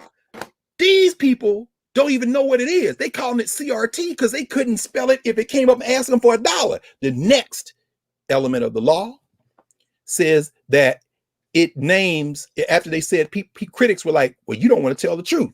So then what they did, they added some categories and said, this is acceptable. Teaching about civil rights. So you're going to teach about Harry Moore. He blew up his house, Christmas. You're going to teach about Florida. You're going to teach about the Seminoles. You're going to talk about John Horse. You're going to teach about the Seminole Wars. You're going to teach about Fort Mose. You're going to teach about, we got problems now. See, in other words, these laws ain't got no teeth. Anyway, you teach about civil rights. You teach about slavery. Do you know the only thing that was enumerated in the earlier version of the law? They had to amend to say that because, you know, the legislature's down there fighting like hell to get stuff in. The only category they said you must teach, if you're going to teach about stuff that is, quote unquote, controversial, before they pushed, and then they said, well, we'll amend it. We'll say civil rights and slavery. The only category that was named was the Holocaust. I want you to think about that because Holocaust is time and space neutral, except it's not. Shout out to those who suffered, to a world that acknowledged the suffering, who is now made, just like slave became coterminous with Black people, Holocaust cannot be used in the contemporary formation to talk about enslavement, to talk about the centuries. It talks about that period of the Nazi persecution and execution and extermination of millions of human beings who were Jewish. So, but guess what? It was in. They had to fight to get slavery and civil rights in. What does that tell you? Politics. And then finally, it gives no details on enforcement. No details on enforcement. They're going to put it at district level. And here's where we end with this and tie it to Mississippi and tie it to how they have framed this whole settler project in Act 3. You know what triggers a violation, Professor Hunter? You can guess because you gave an example of it from Mississippi. What do you think triggers a violation? What triggered the valedictorian and salutatorian crisis? The winning of that position by 2 Black people wasn't enough. They were going to go ahead until what happened? Protests, the outrage, and the threat of lawsuits. That's exactly right. The Florida statute is triggered by complaints. So all you got to do, this is what they did. Let me just be very clear about this because this is how it works. This is Act 3 now. We're coming to the final conflict. And I'm going to tie all this together. Here's where we go. We have a preview of the final conflict with this. This has never been a nation. It never had a common narrative. You can have your own interpretation of facts, but you should have all the facts. We were captured. We were held captive. Fact. Well, that's divisive. Is it dividing us as human beings, or is it dividing your capacity to maintain white nationalism in a hierarchy that you said doesn't exist and got a Black woman to read the script?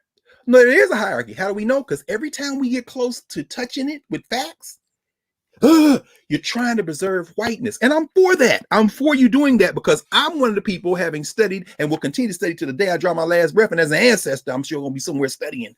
You know what I'm saying? But I know enough to know it had to end this way because y'all not going to do this without that violence. We did a whole 2-part thing on John Brown. Y'all go back over there and narrative. I'm very, very proud of that conversation we had. But this is a preview of it. This isn't a nation. And read Colin Woodward. Let Colin tell you. So I ain't got to tell you. He's saying they thought about this up into the 20th century. They consolidated around ethno-nationalism, and somewhere around the 50s and 60s, that receded. That's where I get off the boat with him. He can't bring that up. And then he hedges his bets by saying it still lingers. See, that's how white folk who know what it is, who want it to change, but who don't necessarily know if it can change and still want to retain their relationship with everybody else, that's how they hedge their bets. Well, it lingers on. Lingers? You better ask some black people ask George Floyd whether it lingered. It lingered on his neck for damn near 9 minutes. Come on, 8:48. I mean, come on now. Ask Breonna Taylor whether it lingered on. White nationalism is in the genetic makeup of this settler state, and the only thing national about it is whiteness. Everything else, whether it be Hamilton or in the Heights, becomes an accessory that as long as it doesn't threaten displacing whiteness, can be celebrated. Hell, it'll win all the we don't have to go back to the Dominican Republic. We can stay right here. This is my island now. Yeah, as you are displaced from that island by the true Heights people. The true Heights people live in the financial district, bruh. So while they gentrifying and pushing you out so they can get to their job at Wall Street a little quicker, you saw what Jamie Dimon said last week. Jamie Dimon, CEO, said, I'm canceling all Zoom meetings. I'm tired of this. Everybody come back to work. So guess what? If you work with Jamie Dimon, what is it? Merrill Lynch? Not Merrill Lynch. They gone. JP Morgan. Jamie Dimon said, I'm canceling all Zoom meetings. I ain't gonna be no more damn Zooms. Bring your ass to work. That's the Heights. The Heights is called global transnational capitalism. Where you live in Washington Heights, you're allowed to live there as long as they need somebody to polish their floors, cut the yard, and serve up some food on holidays. But let's be clear, the movie we can celebrate. Why? Because it celebrates all that stuff and not power, even as it plays around the edges of gentrification. So this is a preview. The complaint-based approach is how they destroyed their chance in the 19th century to actually build potentially a nation. And let me just end with that. This week, two brothers in Tennessee sued McDonald's, headquartered in Illinois, saying you steer black potential franchisers, you steer them to poor communities where there's more overhead, the insurance is higher, property value is lower, this kind of thing, and you set us up to fail. I read the lawsuit. And in reading the lawsuit, by the way, the sister who wrote the book on McDonald's just won the Pulitzer Prize. I don't know how they pick Pulitzer Prizes because I read a whole lot of stuff. And I'm saying these books never get to the list. And these books always win. It was a lot of black people won Pulitzer Prizes this last time. I'm saying, y'all really trying to stay relevant, aren't you? I mean, but at any rate, the point is this. When they sued them, you know what they used? They used that same law Byron Allen used. They used that Civil Rights Act, 1866, 1870, what is codified now, Section 1981 of the 42 United States Code. Why is that important? Let me read to you this is a law that was passed during Reconstruction. This was the chance the United States had to become a nation, and it blew it, which means it's probably over. We're in Act 3 now. That was during Act 2. The Civil Rights Act, 1866 and 1870, Section 1981 reads this way. As follows. I think I pulled it up here. All persons within the jurisdiction of the United States shall have the same right in every state and territory to make and enforce contracts, to sue, be parties, give evidence, and to the full and equal benefit of all laws and proceedings for the security of persons and property as is enjoyed by white citizens, and shall be subject to like punishment, pains, penalties, taxes, licenses, and exactions of every kind, and no other. The phrase there you want to remember, as is enjoyed by white citizens. Those 6 words. It was passed during Reconstruction while the smoke was still clearing on the battlefields of the Civil War to ensure that formerly enslaved people would be treated full and equal. It precedes the 13th Amendment. I'm going to footnote this quickly because I got my eye on the clock and I know we've been going for a long time, but I want to make sure we get this because we deep in the weeds now, but I love it because this is the type of intellectual work we have to do. I'm going to footnote this because when I said 13th Amendment, it reminded me in 2012, I went to the New York Historical Society because they had on display the copy of the 13th Amendment that Abraham Lincoln signed before he got his brains blown out, saying it, he signed it on February 1st, 1865. Upstairs that same time, they had an exhibit called Revolutions. They built it as the first exhibit that put the French Revolution, the Haitian Revolution, and the American Revolution in conversation with each other. And on display upstairs was the only known copy of the Haitian Declaration of Independence from 1804.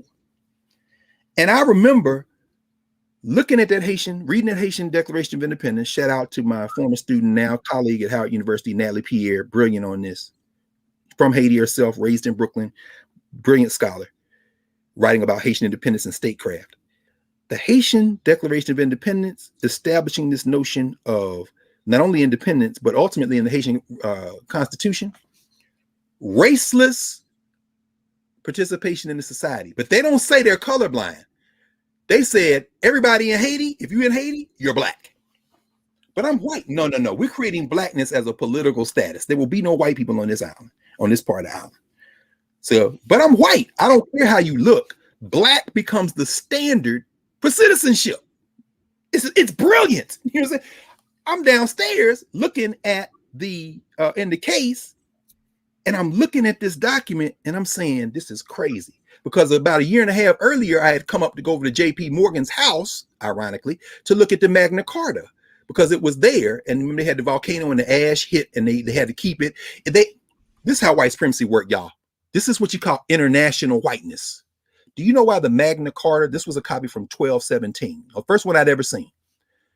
You know why it was in the United States? Because the alumni of Oxford University, that's in England, right? Whiteness, international whiteness. The alumni of Oxford University met in New York, and Oxford sent it over for them to look at. Then it got trapped here. JP Morgan's people were like, yo, can we put it on display for a little while y'all get the safe passage back? They said, sure. They put it up. I read about it in the Times. I got my hands up there. I want to see it. Why? Because that's the document where y'all finally caught up to some of the other world societies and said the king can't just do whatever the hell he want to do. We had a whole thing on narrative on that. Remember, we talked about Fonte customary law and anyway, John Mississauga and them. So I had seen that. Now I'm up here looking at the Haitian Declaration of Independence, which precedes the Haitian Constitution, which is going to remove race from the center by declaring blackness the default position and saying everybody can be it, which of course, you know, they got to reject because they got to try to preserve whiteness, which is why Haiti got cut off from everybody, because whiteness formed like Voltron, just like Biden is over there now. They were over there back in 1804. You can't recognize them. They didn't recognize them until the 1860s. And then I'm looking at Lincoln's signature. And I'm saying, this is the document that white people said, you are no longer a slave, but it don't mean that you're no longer black, because they had a small window to elevate blackness to whiteness, to do what the Haitians were trying to do. And you know where they did it? The Civil Rights Act of 1866, which comes after the 13th Amendment, but before the 14th. Now, why is that important? Now, remember, well, people say, well, if you got a 14th Amendment, which ensures equal protection under the law and citizenship to people, why that replaces the Civil Rights Act of 1866, doesn't it? No, it doesn't. What the 14th Amendment does is establish the prerequisites for citizenship. So when you have Kamala Harris go to Central America and tell people, stay home, you know what that reinforces? That America, the great shining city where citizenship means you eat off the golden paved streets, still sees this notion of exceptionalism bound up in its concept of citizenship. And all the fights, whether it be critical race theory, pro-critical race theory people, scholars, activists, everybody fighting to get elevated to the gold standard of humanity, which is American identity. That is still a flaw, because as I said, just like COVID doesn't know country boundaries, just like finance don't know any boundaries, neither does culture. So you're trying to make people in this little square place called a country elevate you to their humanity, but you don't realize that years ago, your culture bonded with a concept and a hierarchy that will prevent you from ever being human. And they can, every time they want, they can get your music, your dance, give it awards, and then as soon as they figure out how to reverse engineer it, pay themselves to perform it, and you still getting people killing you with the knee on the neck or coming in your house in the middle of the night shooting and killing you. And you can't figure out that those two things are so inextricably related that by the time I end of Act 3, we're going to have a fight. And that's what they're gearing up to do in Florida and Texas and all these other people and all the voter suppression things. They're trying to gear up because they know the fight is coming finally. The Civil Rights Act of 1866 and 1870, you know how they fixed it? This is how they fixed it. It says in the statute, Professor Hunter, that all persons should enjoy the same rights and be treated as is enjoyed by white citizens. They wrote it in the statute. And then the courts, you know what they did over the arc of the time since then? They elevated the status of white people to white people. In case that confused anybody listening, this is what they did. They interpreted that phrase to say that any race-based remedy is unconstitutional. No, but that's not what it's for. This is to remedy those of us who weren't included in the full definition. Well, no, we interpret that right to be treated as a white person as extending to white people too. So they're able to maintain whiteness as the standard. At the same time, they say no one can plead race. No one can plead race unless you establish that it was intentional, which is why they dismiss. They returned Byron Allen's case, and then he settled, which was probably the trajectory from all along. In the McDonald's case I read, it's only a 5-page decision. The judge remanded, but he dismissed their claim that there was a pattern of this, and said, "You ain't give me no evidence of that." One of the two brothers had 10 franchises in Tennessee. He's down to 2. The other brother couldn't get insurance on his location, and McDonald's is like, "Nah, that's because of your rating. It wasn't because." And the judge says, "Okay, you got to come back with better evidence than this. Otherwise, I'm going to dismiss this again."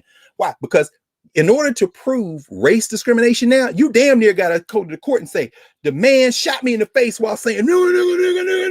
And even then, there have been cases under 1981 that were dismissed because they said, "Well, that wasn't racial. That was personal animus." In other words, they looking for ways. But it all triggers, and this is where I'm going with this. This is how these anti-critical race theory statutes will operate. It's 5 million black children in the room. The teacher says, "All you 5 million black children, we are going to stop here. And I want to play you a little song from an album by a woman named Ophelia Settle Egypt. It's called Many Thousands Gone. But before that, we're going to listen to her because she actually recorded the testimony that she's going to read from this album. And there's a stirring conversation, isn't it? The next day, there's a call because there are 5 million black children in there, a white school teacher in there, and a little white girl in the back. Oh, I'm sorry. No.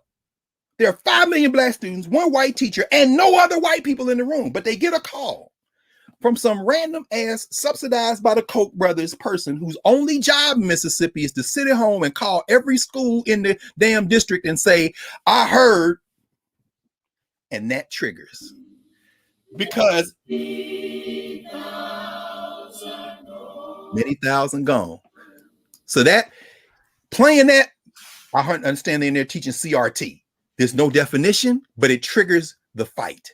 And that is going to lead us eventually to the point where, you know what, we finally get it. We get it. We get it now. Let's fight. Because you can't race is not rational. You have to fight these people at some point. And those of us who have children in these schools, yes, the fight becomes even more important. So we have to and sign up for narrative. Because see, you know what? This 2 hours we spent, this hour and 50 minutes we spent, the solution isn't trying to beg people for your humanity. The solution is to rebuild your structures, because we had structures and we have structures. That's the fundamental solution. So housekeeping, right now, currently, the ways of knowing the social structure, all that you talk about, yes, the framework for how we study is in narrative in the resources section. Yes. So sign up, check that out. And we're adding to it. Would you say the big launch in September? I'm working on this 7. You got me the number right. This 7-part Introduction to Africana Studies class, because we've done a great job of having conversations. And now on the narrative side, we're going to have it all laid out. Y'all, in September, which is the new year for Africans, we're going to, give you the thought. Is that how you say it? T-H, thought? That's the Greeks. The Dr. Beatty will show you how to do it in the glyphs. Yeah. The Kemetic name is Jehudi. D-J-E-H-U-T-Y. Okay. We might have to change that from Thoth's workshop to Jehudi's workshop. That'll be Jehudi. Yeah. If it's us, it's gotta be. We're gonna do a whole, we got Mario Beatty in there that's gonna do hieroglyphs, and then we're gonna have this conversation. Yes. Episode 3, where we talked about the Pulitzer, is exclusively available in narrative right now. We did, didn't we? We did talk about the Pulitzer extensively. Because you know something about that. I know a little something. Just a little something. Also, episode 61 is available on this page, in this space right now. So you don't have to go to narrative. It's still available, where we talked about critical race theory. Yes. in detail. So Yeah. and this is a building block. So, we don't need to repeat. Everything's going to be here. If you think about this 20-year journey of building this repository of knowledge and information and self-awareness and understanding and remembering. That's what narrative is. And I'm like really grateful for this team that we have, of which, I told you the other day. First of all, when you ask a question, I don't know if anybody else gets anxiety because I'm like, I don't want to get the wrong answer. I don't think I know the answer. I was like, do I know the answer? And of course you know the answer. Like butterflies in my stomach, like, oh shoot. No. You know the answer. You know the answer. But I just, I feel so grateful because again, I can't go back. It's too late. Like you have opened all of the mental, spiritual chakras, and every time something is not right, it's right there. It's so evident. We were talking also about this fight, this war, and I still believe, they're still fighting that war. You were talking about the different places. And so I wanted to invite someone in. I've known her for a minute because the Flint water crisis was on everyone's mind at some point. Of course. We had our then president go there and drink some dirty water and pretend to drink some dirty water. And supposedly there was like $600 million there to fix the problem. Oh, wow. We're going to talk about the problem, but I want to spend the time that we have together to inspire people on, figuring out how we can win this war, to give people the tools. That's right. Because we all live someplace. So Flint is a microcosm to me of a lot of places in America where we have leadership doing things unto us, and then we're complaining about it and not really having the tools to fix it. So let me welcome in Dr. Karen Weaver, former mayor. Oh, wow. Current interim president of the Black Mayors Association. So we're going to go ahead.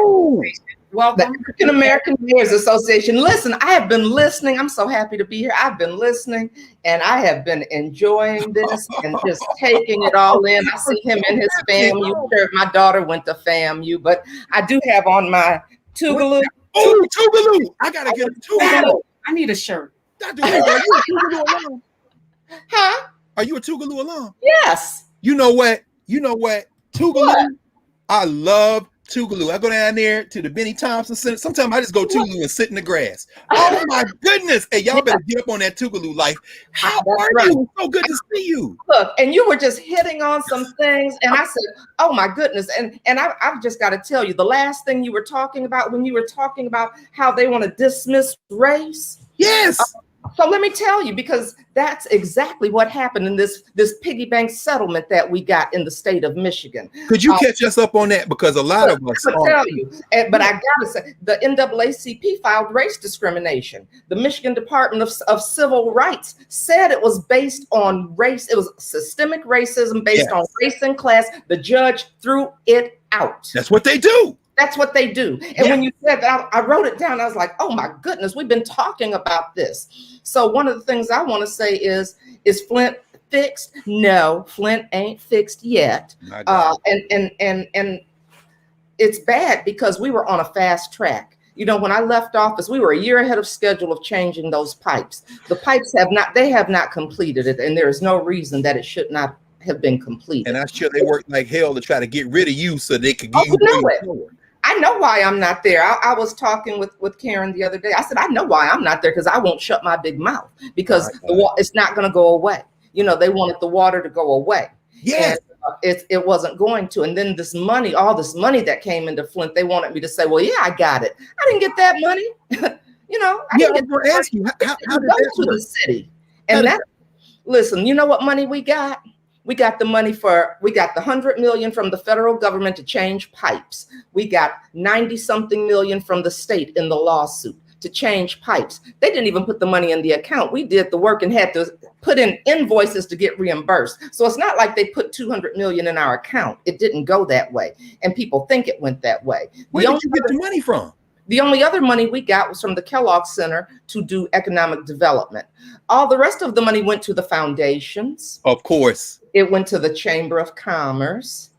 It went to a YWCA that's not even in Flint. It went to all of these other entities. And because I was, running my mouth about where the money went and I wasn't going to take the fall on that, I said, no, I'm telling. And this is what they do overseas. The NGOs, they pay each other. The money never leaves the bank. They just go to their friends. So how did you all front the money that you did invest in without getting reimbursed first? Well, where'd you find the money? We started off with $500,000. My God. That's what we started off with from the state. That's what we started off with. And then we started, submitting the invoices and we would get reimbursed. So that was what happened. Then we get this settlement, right? Yes. Because we're suing. We find out, first of all, the EPA is not even part of the settlement. Everybody thinks, well, the EPA is going to put money in. No, they're not. So how did they get out? Because they opt out? The judge let them out? I mean, how? You had to file individual lawsuits. And if you didn't do that right in the beginning, of course, which they can throw out most of them. Yes. If you didn't do it in 15, 16, and people didn't know then, of course, you can't be part of it. So we get this, and they say, oh, it's the largest settlement in the history of in the state of Michigan. Okay, the attorneys get $200 million off the top. Right, which they never tell you. But we kept telling them. That was all I ever said. Was in the newspaper. Every lawyer knows that. The newspapers. So they get their $200 million. Now, who ever heard of the attorneys getting more than the victims? Oh, even the victims who lost someone to Legionnaires, if they're 49 and under, they get 1.2 million. 50 and over, the older you are, the less you get. And then to get money, you have to document that you were impacted by the lead. You have to document you were impacted. It was documented all across the country and the world that we were poisoned, for 18 months. Right. But we've got to document, and then the documentation that is required is so difficult to get. And the attorneys, remember, we've been in COVID, we've been in a pandemic. Of course. The offices were shut down for almost a year. So there was no. So is the statute it doesn't code? Do you know? No, C.K. Hoffler, who is the president of the National Bar Association. Yes. He said, in a pandemic, first she said Flint is the worst disaster, man-made environmental justice issue that we should be talking about. No question. Attorneys had an obligation to go above and beyond to communicate with the class, which is the people. Didn't do it. They were shut down. So we had no access to the attorneys. Then, yes. I mean, I don't understand how they didn't toll the time. I mean, and we asked. That's what we asked for. Yeah. And, okay, well, that didn't happen either. This is all in the control of the judge, the presiding judge? Yes. And then listen to this, what we find out a week and a half ago. They said, if you can document more damage, more lead damage, you can get more money. So the instrument that they use for documenting the bone lead density, a letter comes from the manufacturer to say this is not for use on humans. It's for use on scrap metal. Yeah. As if they're going to shift the liability to you and say, if you did it, it's on you because we told you. The manufacturer told the attorney, stop using it. We want no part. They wouldn't sell it to them. They got some, but other attorneys started asking for them. They said, they're not supposed to be using this. And they told these attorneys, you need to stop. My God. So, and the exposure to cancer, because it's not supposed to be used on humans. Yes. So now what you're telling us we have to document the amount of lead in our system with harms us even more. No, that's, I mean, Dr. Weaver, how are you approaching this in terms of, first of all, just this conversation is reaching a whole lot of people who I'm glad that's the problem. But in that process, and particularly since you now sit with and lead the body that could generate a critical mass of people across this country, not to mention our connections everywhere else. Exactly. To get this not only in the public eye, but then to drive policy and force some of these people to account. What are you thinking now in terms of next steps and strategies? How are you beginning to formulate the next move? Well, one of them is really doing things like this, because when you said a lot of people are getting this, and let me just give a shout out to our president, Mayor Sylvester Turner from Houston. I do want to do that. Oh, wonderful. Yes, Mayor Turner. No question. I want to give a shout out to him, but our issue, our challenge was it was being covered by the media. It was not being covered. It was being covered up, suppressed. Yes. So that was why I reached out to Karen. I said, listen, we need some help. We need to get this story out, because one of the things, while Flint was done to us by our government, you all said, we know we represent, so there are so many Flints across this country, and it's Black and brown communities that don't have access to clean drinking water, a crumbling infrastructure, poor health care issues. So that was the first thing, was how do we start getting this story out there? How do we get it out there? One of the other things I've said is, as you see, I'm getting it out there. I've asked people, when you see me out there tweeting something, you see something from our mayors, put it out there. Yes. Put it out there, lift it up, because people don't know what's going on. They don't hear about Flint, so they think everything is good, and it's not. No, it's not. And so that's been one of our biggest challenges, and that's some of the challenges that so many Black mayors face. We can look at Jackson, Mississippi, and what's my man Antar. Well, Chokeway Antar. Yeah, his middle name Antar. Right, Daddy. I've been asking people to do hashtag reviving Miss. Yes. Oh, that's the hashtag. Oh, let me write it down. Reviving Miss for Mississippi. Yes, because one of the things we want is the set aside that the Great Lakes are getting. We want that there. Oh, yes. Even though Flint is in the Great Lakes state and we couldn't get access to clean water, they don't care. They weren't thinking about us when they put those things in place. Now we do know it. We understand that. But you were thinking about us, and we need to be thinking about us. To your point, the more of us can do that, we can move anything. We just got to stop. Yeah. We just got to be organized. You were elected mayor, and then somebody else was elected mayor. We vote for people because we expect them to do the work. You did the work and then got voted out.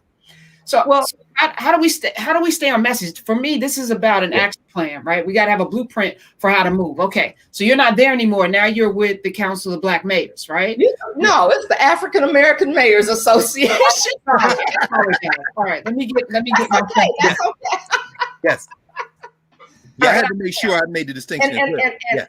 And one of the things I want to make sure is people recognize the importance of that association. Let me just say that, because, when you look at what's going on with voter suppression, when you look at what they're doing all across this country around voter suppression, I said that makes this organization even that much more important. I said, because Black mayors have power. Whether you stay mayor or you use it and you move up to Congress, you move up to senator, you move up to president, Black mayors have power, and they're trying to keep us from having those positions. And so this organization is important to support Black mayors, to uplift Black mayors, to give us access to resources and best practice, and to elevate this voice on a national level. So that's one of the things we have to recognize, is the importance of these kinds of organizations, and not be swept up with other organizations. It's fine to be part of other organizations, but at our mayors on Twitter. Yes, at our mayors on Twitter. Okay, I got it. At our mayors.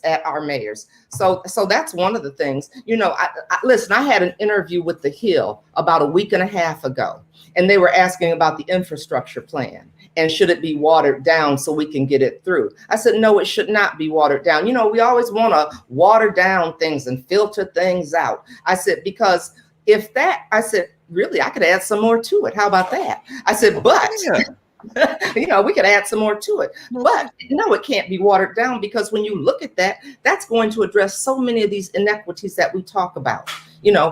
Because when you look at jobs gives you access to quality health care, which we knew we didn't have anyway. Right. COVID shined a light on what we already knew.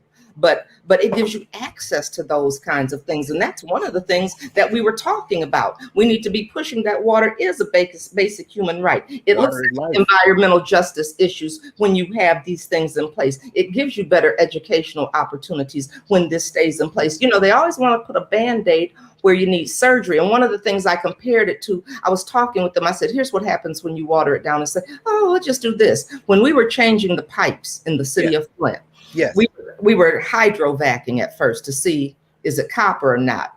Well, I stopped hydro excavation because we were missing people. You dig a hole, you see copper, you mark it CC for copper to copper. We don't have to change those pipes. Well, one of the contractors didn't see it and dug it up. And we found out where it looked like it was copper, it was a repair. So don't just give us something. Oh, no. You see what I'm saying? Of course. For you to water this down is kind of like that little copper fix instead of a new copper pipe. Well, Dr. Weaver, let me ask you this, because it's interesting. I was reading an article a couple of days ago, I think it was the New York Times. Lauren Boebert, that woman out of Colorado, the crazy ones, keep stalking Congress people. She voted. She's saying she doesn't support the infrastructure bill, but the point that was being made in the article was that her district includes one of only 3 manufacturers of steel rail in the country, and the infrastructure bill would put back to work people, because it includes, of course, railroads, Amtrak, and everything else. So the people even, but so I guess I'm thinking about all those people who live not only in Flint, but who are in government in the state of Michigan, because we know how this works. They try to take your power in increasing arcs. And then even if the governor wouldn't tries to they try to then strip her, the legislature. How have you, because I know you've engaged this in the trenches, how have you attempted to make it clear to these folks that they are literally choosing their identities over their lives? Because we know that there will be no compromise in the infrastructure bill that the Republican Party will meet. He could say, okay, I'm down to $1, and they will still vote no, because the objective is not to do anything. But how do these people keep voting? I mean, how have you tried to break through that wall of ignorance with people who will literally kill themselves before they do anything to help themselves if they think you're going to be helped? And isn't that the truth? Yeah, if you're going to be helped. But how have you, because you had to navigate that whole thing in Flint.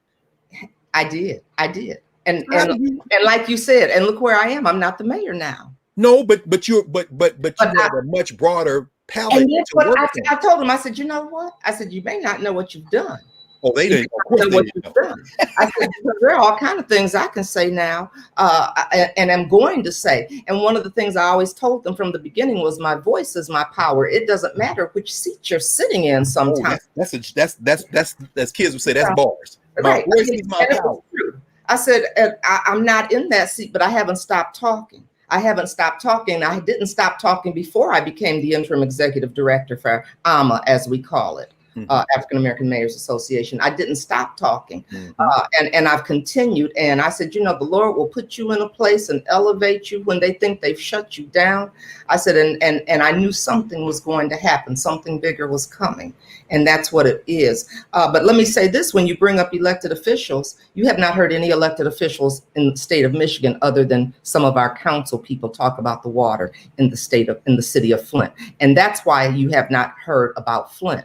Because from local level, you have not heard our mayor, you have not heard our state representatives, you have not heard our state senator, you have not heard Congressman Kildee did say that the governor should go back and look at this settlement. You have not heard from any of our elected officials about the unfairness of this water settlement. You haven't heard from any of our because it had to go away. You have not heard about any of our elected officials say anything about these lack of criminal charges. The governor got a misdemeanor. I saw that.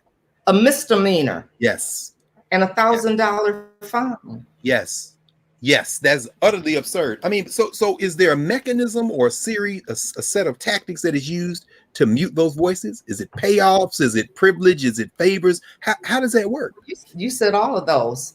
You said all of those, and that was, you know, and that's what happened. That's where we are, and it's really sad. It's really, really sad. But people are getting on board. We have been able to get this message out. We're starting to get it out. In fact, I'm going to be speaking at the fairness hearing that's coming up in July. I think it's July 12th or 13th that I'll be speaking at that. Where is that? It's going to be here in Flint at the federal court. Because of course this is active litigation. Yes. And there were and so in other words, there at some point there are benchmarks you have to meet, right? Or there are penalties. And listen to this. When we if we objected to this settlement, yeah, our attorneys, the attorneys representing the people, did not even, they wouldn't file our objections for us. Oh no, you can change counsel. Why would they? They got $200 million. So there's been media suppression, you know, it really has, and message management. And that's why, I mean, that's why this black media is so important. The black media media is so important. And that's how we've been getting our message out. So let me ask you one other thing, because as you're talking, it's just so many questions, but you're helping walk us through this is so critical. You know, do you anticipate any change at all because of the change of the federal administration? More cooperation? That's what we are hoping for that. We are hoping for that. Because I'm wondering, you know, Kristen Clark over the Civil Rights Division with the AG's office, right? You know, Benita Gupta, Deputy AG, not to mention, I mean, Merrick Garland here, there. But I'm just wondering if and I'm going to see, we have a new EPA director as well, Michael Regan. That's the brother, right? Yeah. So we are expecting more. Because you know they know what's going on. They know what's going on. In fact, when Vice President Harris came to Flint, this was during election time, I met with her and talked with her about that. I do remember that. About that. And I'm hoping for more cooperation just because when all of this took place, Biden was the vice president. So it's not like this is new. You know, it's not like they have to say, oh, what's going on? And so those relationships are there. And that's what we're counting on. And we're counting on it for Flint. You know, we're counting on it for Jackson. We're counting on this in so many places around the country because we do have that relationship. We do have the administration. We saw what's happening in Mississippi with Tate Reeves. I wish he would finally take that dead animal off his head. While the people in Jackson don't have water, he run around trying to close the last clinic where somebody can terminate a pregnancy. This is an all-out war, and we will win when we organize. Well, let's look at what I'm going to tell you what the Republicans are doing right now, or trying to do, because Dr. Caldoon, she is the medical person for the state, a black female doctor. They want to they said she should be charged like Snyder should be charged for telling people to wear masks, for putting health. Yeah. You saw that? I mean, it's just like, what? I mean, but see, the beautiful thing about it is that, like any other engine in a car that's ultimately a piece of trash, you're going to keep flooring this engine until it blows up. See, people don't understand. It looks bad, and it is bad, and it might get a little worse, and then it gets better. This is what they don't understand, because it's going to drive. I truly believe that this is driving us back to. We won't be the same as the Reconstruction period. But part of our challenge, and I'm sure you have talked yourself until you were white in the face, trying to help people understand why it is important to register to vote. It isn't the only solution. It's not. If there hadn't been a change in the administration, you wouldn't be now able to press, as we organize outside to continue to press to do this. But people have to understand that we're not going to get anything. We have to fight for it all. We got to fight for it all, and we are not taking our foot off the accelerator. That's part of the plan as well. But I mean, when you ask, really getting this message, people need to know, because if they don't know, they can't do anything. And that's been our biggest, obstacle, is getting people to know. Now, do you think the judge is going to do anything differently? No. It's not going to happen. It's difficult though, but I think that maybe if the government position changes, and I'm assuming that it will, particularly since the Biden administration, not saying they're going to come in riding like heroes, because as you said, it was the Obama administration on that watch. But I think one of the things that's very clear is the Democratic Party is on the verge of disintegration too, if there isn't something delivered. And unlike a vote in the Senate for an infrastructure bill, This is something an administrative agency can do something about. So Exactly. so what do we need to do to get that pressure up on the EPA? And we really need to pay attention to what's going on with EPA. We've met with Regan. We've had a great meeting with him. And we've met with the COVID task force as far as we did that yesterday, talking about that. And you know what? And one of the things they're doing is, Shea Moisture. Yes. Okay, so if you go to SheaMoistureFund.com, they're giving $1,000 to barber and beauty shops. They're going to give $1,000 to barber and beauty shops that have information about COVID. Yesterday, when we met, only 200 had signed up, and these are for Black beauty and barber shops. Of course. One of the things we also need to push on is when they talk about putting things in non-traditional places, those are not non-traditional places for us. Exactly. And so they need to be, when they first make these plans, those places that they call quote unquote non-traditional need to be in the plan right from the beginning. You don't do something and then say, oh, wow, maybe we need to go to these non-traditional places that are traditional places for us if you're really trying to have impact in our communities. And that's what we need to be fussing and fighting about as well. We really do. It's funny because when I was talking with Karen, she said something about what is Flint going to look like in 10 years after the water crisis. I said, at the rate they're going, it'll be a predominantly white city because they're trying to get us out of here. That's always been the goal, is to change our form of government. And what will be the they're going to use it as a bedroom community? I mean, I'm trying to think what population will be coming in and where they're going to make it a university town, and they call it the creative community. I don't know, I think I'm creative. Yeah, no. That's the point of entry. That's what they do. Yeah. But as you look, it was almost like they didn't care how much our water bills were. If you can afford to pay the water, then you can afford to stay here, when our water was 8 times the national average. So if you're a Black person or any other person of color, that if you can afford that, I guess you're okay. Well, let's just stay. Right. Those kinds of things. But as they continue to buy up our property on the north side of town, those kinds of things are happening. This is the game plan we've seen over and over again. I mean, we're not going to win unless and until we come together, and recognize this. Yeah. And you talked about we've got to vote. We have to vote. Yeah. One would also argue perhaps the water source was moved because they saw the lovely place that Flint was positioned in, and they wanted to destroy it, because we've seen this. We've been talking about that from Tulsa, which was outward, to Mound Bayou, to all of the places throughout the, all of our assets were gotten rid of. I mean, we didn't have our own garbage trucks. We don't have our own lawnmowers. They got rid of our golf courses. I mean, our parks were given to the county. I mean, all of these kinds of things given to the county. And our last two main assets were, we sold water. We sold water to the cities in the county. And that's the reason. From selling water to buying water. Yeah. And the hospital.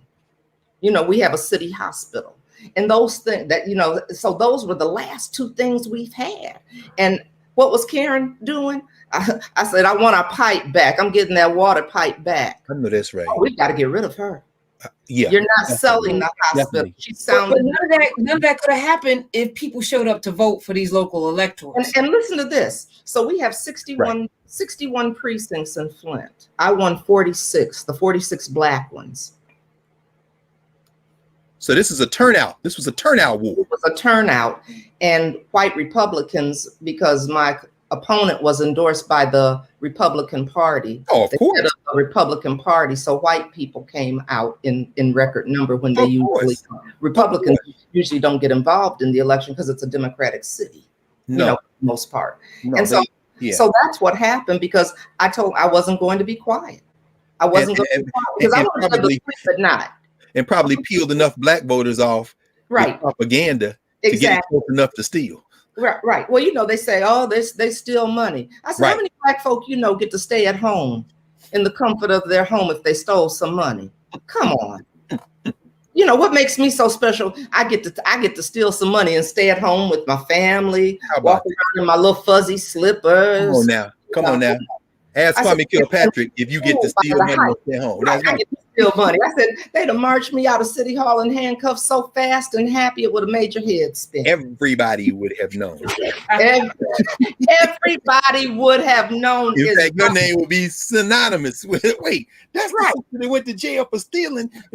If you had taken a pencil home, it would have been.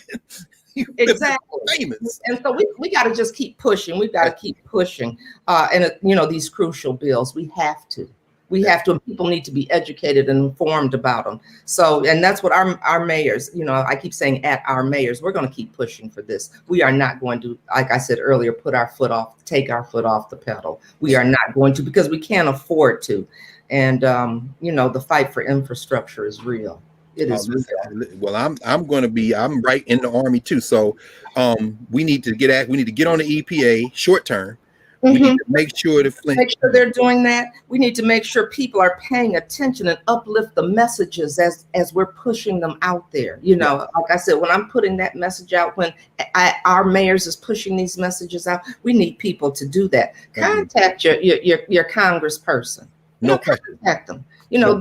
They're there for a reason. They are there to be your voice in DC, your congressmen, your senators, and we in Flint. That's why I'm letting people know we have not had elected officials speaking up for us. And when they don't speak up, things don't change. When they don't speak up, the world thinks things are good.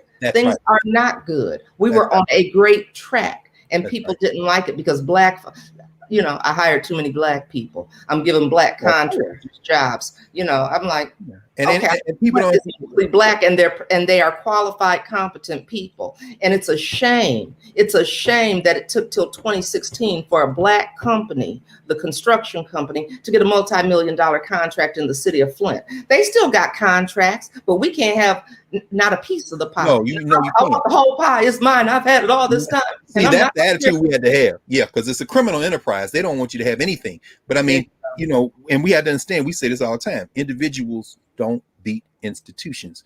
So people who are following this on social media, who are watching this, who have watched this crisis over as it is unfolded over the arc of now all this number of years, set aside the idea that people sending crates of bottled water was somehow anything more than a crisis emergency fix. That's not a fix.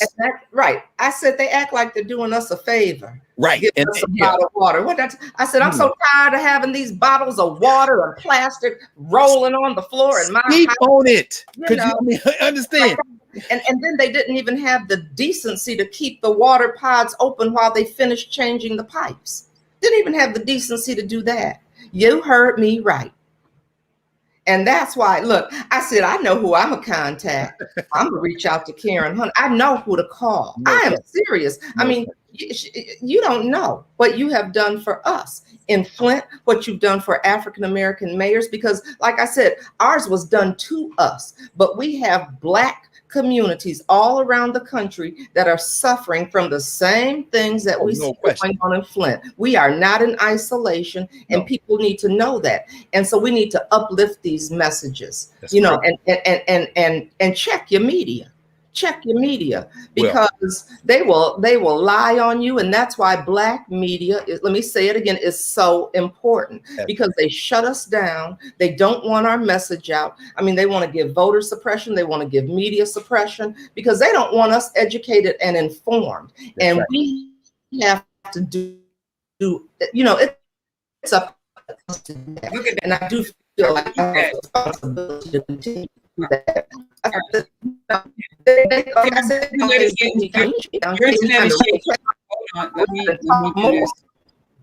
All right, so that I know they didn't want you to be heard. That's right. I heard you though. It's penetrating. No, that's right. Yeah, that's right. Anyone that has a platform, this is our responsibility, because just like Dr. Carr and I are jailbreaking the universities, which we are. Shout out to you and thank you for that foundation. We've also jailbroken media. No question. You've done that. You and I had an off-mic conversation about, and shout out to Kwame Brown for this. There's no longer a need for what they call mainstream media, because people can talk directly to people. That's right. We don't need any, we don't need to go to a priest in we don't need to go to somebody to tell us to say 7 Hail Marys to absolve us of anything. We could talk directly to each other about the things that need to be done directly. Through social media, through these platforms. The game has changed. So I'm grateful that you knew you could reach out to me. First of all, let me say thank you for knowing. That's right. But this can't be the only spot. Everybody that has a platform has a responsibility to feed people, to make sure that we don't forget. Part of this process is remembering. I didn't forget Flint, and every time I didn't hear Flint, media because somebody should have been on the Flint case all the way through. So what happened at the New York Times and the Washington Post and LA Times, all these places that we depend on to give us our information. So now, since you failed, we need to turn our attention away from the places that aren't telling us the things that we need to know. Right. So, and look what happened. Look what happened, Karen. Then they put me on a radio station. 9:10 a.m. out of Detroit, which reaches the entire state of Michigan, parts of Ohio, Canada. It's on an app, Apple Stream, iHeart. I said, okay. And that's why I said, you are not going to shut me down. I said, all they did was give me a rest. They gave me a rest to catch my energy and start writing down notes and say, okay, let's go. Let's go. All right. Where can people hear you? Every Monday through Friday?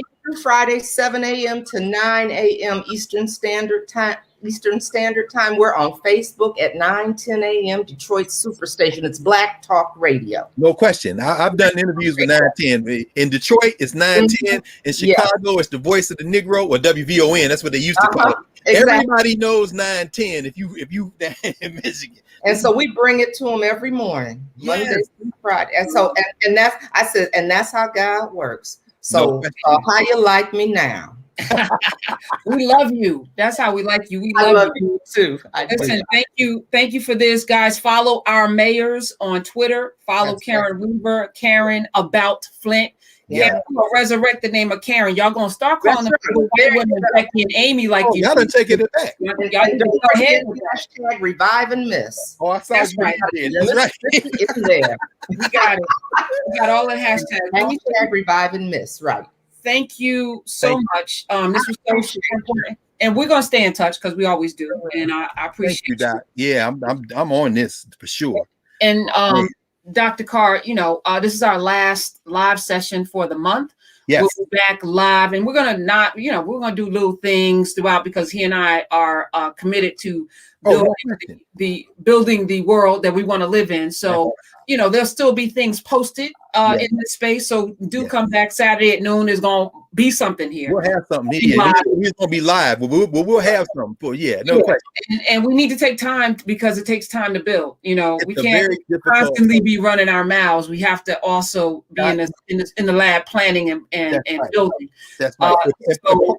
I do want to mention part of what we do, what we've been doing weekly. And first of all, again, I won't never stop doing this, and I want everybody has to do this as well. In addition to hitting those likes, getting that algorithm, destroy the YouTube algorithm, please. Because at one point early on, we were talking about 100,000 people subscribing. We way past that now. It's time to go and kick it up to 1 million. Let's just now. And as you said, we see our brother Kwame Brown, who just keeping it real, talking. More and more people coming. Guess what? Keep the momentum in this space. We know we're going along, but do that. And I want to thank you again because, and I agree with Karen Weaver. I agree with Dr. Weaver, with Mayor Weaver. What you have done, not only on Saturdays, and this is why I told you offline, you work every day. And then not only work every day, but you're talking with our people, you building community every day, Monday through Friday, to sustain that level of intensity. It is exhausting. And so between Saturdays, I'm doing other stuff, but for you to do that every day. So listen, y'all, we got to protect Karen Hunter at all costs. Because understand that even though, I get to read and think and jot down some notes and then we have a conversation, she don't never stop working.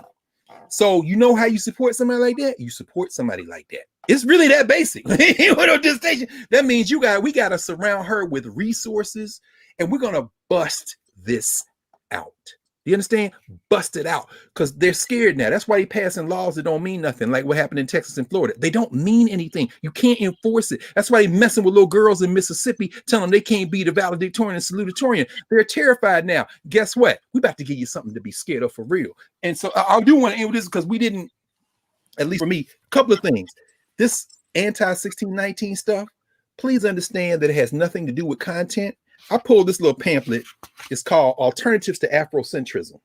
This is from the Center for the New American Community, Manhattan Institute. The reason I raised, because I was there as a graduate student and then as a young teacher in those curriculum wars of the late 1980s, early 1990s. This was published in the early 90s. Y'all, some of y'all remember the African-centered education movement that they fought against. In fact, talk about Michigan, Detroit, Kwame Kilpatrick, Kay Lovelace. I'm thinking about my man Mzee Nwabi, all the people, the Aisha Shule, the W.B. Du Bois Academy, the African-centered schools. They went to war. They even had elected school board officials, and the pushback was everywhere. It was in New York, it was Portland, Oregon, it was Michigan. They said, y'all can't put this African stuff in the curriculum. Y'all can't put this. And my man Asa here, now ancestor, all that. This was a pamphlet. They had a meeting and they put together a critique. This would be the anti-CRT of the 1990s. In other words, this wasn't new. But unlike now, it's nothing that is just topical about it. In fact, they had a last section, what every student should know. And they put that, they went and got different people to suggest books. What books should you do with Black people? And I'm just saying this to say that even those people who are saying we're out here fighting on the Black side, if you're saying you're fighting on the Black side and you're doing something new, you're not being honest. You're not being honest. We have to have the momentum of memory.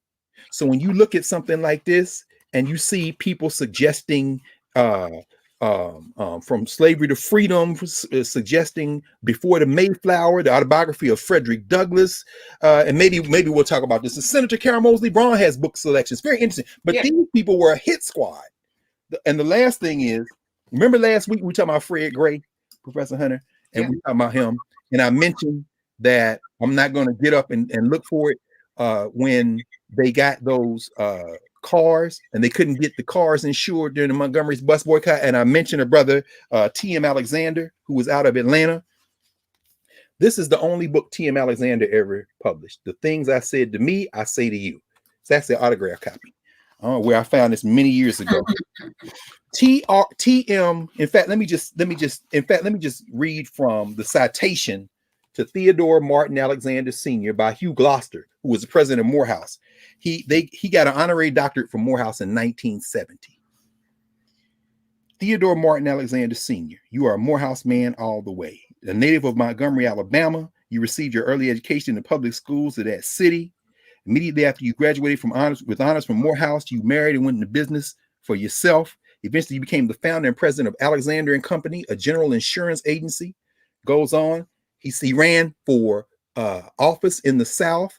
He ran for alderman from the 7th Ward in Atlanta, and then he ran for the state Senate. And Hugh Gloucester says, although you lost both of these elections, you helped to break down the barriers of segregation in state elections and pioneered in efforts to open the way for the current political power of Black people. It's important to understand, without this guy, you don't get a Karen Weaver, you don't get a Keisha Lance Bottoms, you don't get, you name it, a Chokwe Lumumba and Jackson. Along with John Wesley Dobbs, y'all should know that name, John Wesley Dobbs. If you know Maynard Jackson, you know John Wesley Dobbs. And we talk about that another day. You helped to establish the Negro Voters League in Atlanta. Now, here's where I'm going.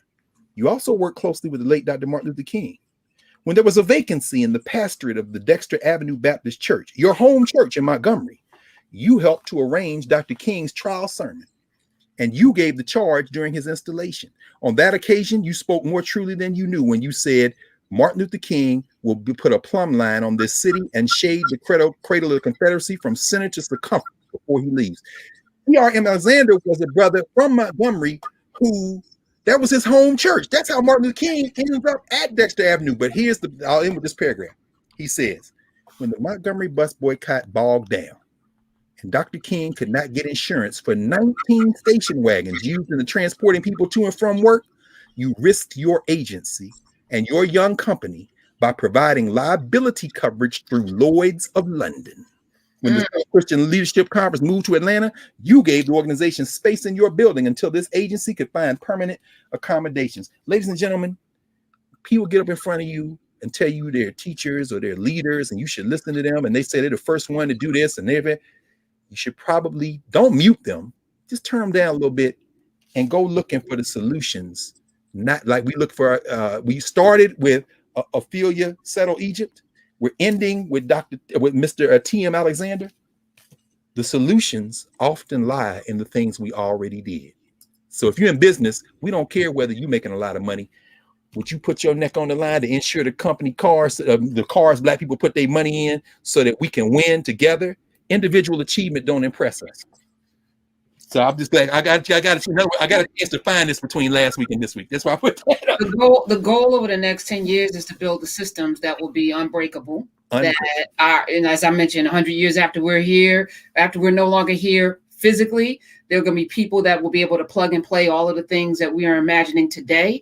And it requires all of us to bring our little brick to this building here because we need all hands on deck. So I just want to say thank you to everyone. Thank you, Dr. Weaver, of course, for jumping in today. And all of the folk from all over the world who are part of this, the largest Africana Studies classroom in the world. And the master teacher himself, who is gathering. You are gathering. This is better than the Avengers. The people that you're bringing to the table. I'm no. Yeah, it's amazing. The Avengers could never defeat Black people. In fact, they get blacker every damn movie. The Avengers turned. They took Captain America out. You know, ain't much left. Come on, and Uriah's already changed it to Jehudi. How do you say it? Jehudi? Jehudi, yes. Jehudi. Jehudi. He already changed it from Thoth to Jehudi. He already fixed that and made it African. The symbol of intelligence in ancient Egypt. His sister, his wife, sister, the female counterpart, her name is Seshet. Seshat. Seshet, or sometimes they put an I in. Seshet, the word for writer, for scribe in ancient Egypt, and Dr. Beatty will teach everybody that. You come to narrative. The word is S-E-S-H, sesh. That means to write, to be a writer, to be a scholar. So, of course, we know that Professor Karen Hunter is a sesh. She's a writer, in addition to being everything else. That having been said, in Egyptian language, Dr. Beatty will teach this, when you see a T, they put a T on, that makes it in terms of language feminine. That puts the feminine on. You see the T. Sinet means sister, right? Sin, brother. Put the T on. The word for writer is sesh. His wife is Seshet. Now they say he's the symbol. And when you read Western literature in ancient Egypt, they always push him. This is the inventor of writing. Man, y'all better go back and look. Because see, unlike the West, ain't no such thing as women and men separate. We are part of a community. And y'all gonna stop with this other stuff. Because if you didn't separate yourself out, you wouldn't have to be talking about some intersections. That's why I don't deal with intersectionality, because you chopped it up who chopped it up in the first place? You know what? Y'all go talk to them in the social structure. We dealing with governance over here, so maybe we need to put Seshet with Jehudi over there. We got to balance that out. Uriah's make that happen. All right. Yeah. Okay, sorry. Let's actually end with. Let's end where we began. Let's end where we began, y'all. The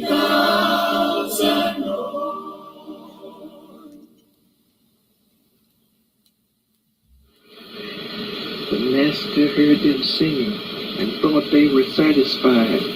He did not hear the sound of hope in their songs. Sometimes they sang just to lighten their burdens. Love you. I'll see you next week, and everybody else. We'll see you the second week of July live. Happy early Juneteenth, but y'all gonna hear from us. And 4th of July too. What is July? What is it? Happy birthday, Kareem, next week. Oh, happy birthday. Yeah, no question. And every other Gemini who's celebrating a birthday. I know that's right. All right. Love you, Doc. Love you. Love you too. Love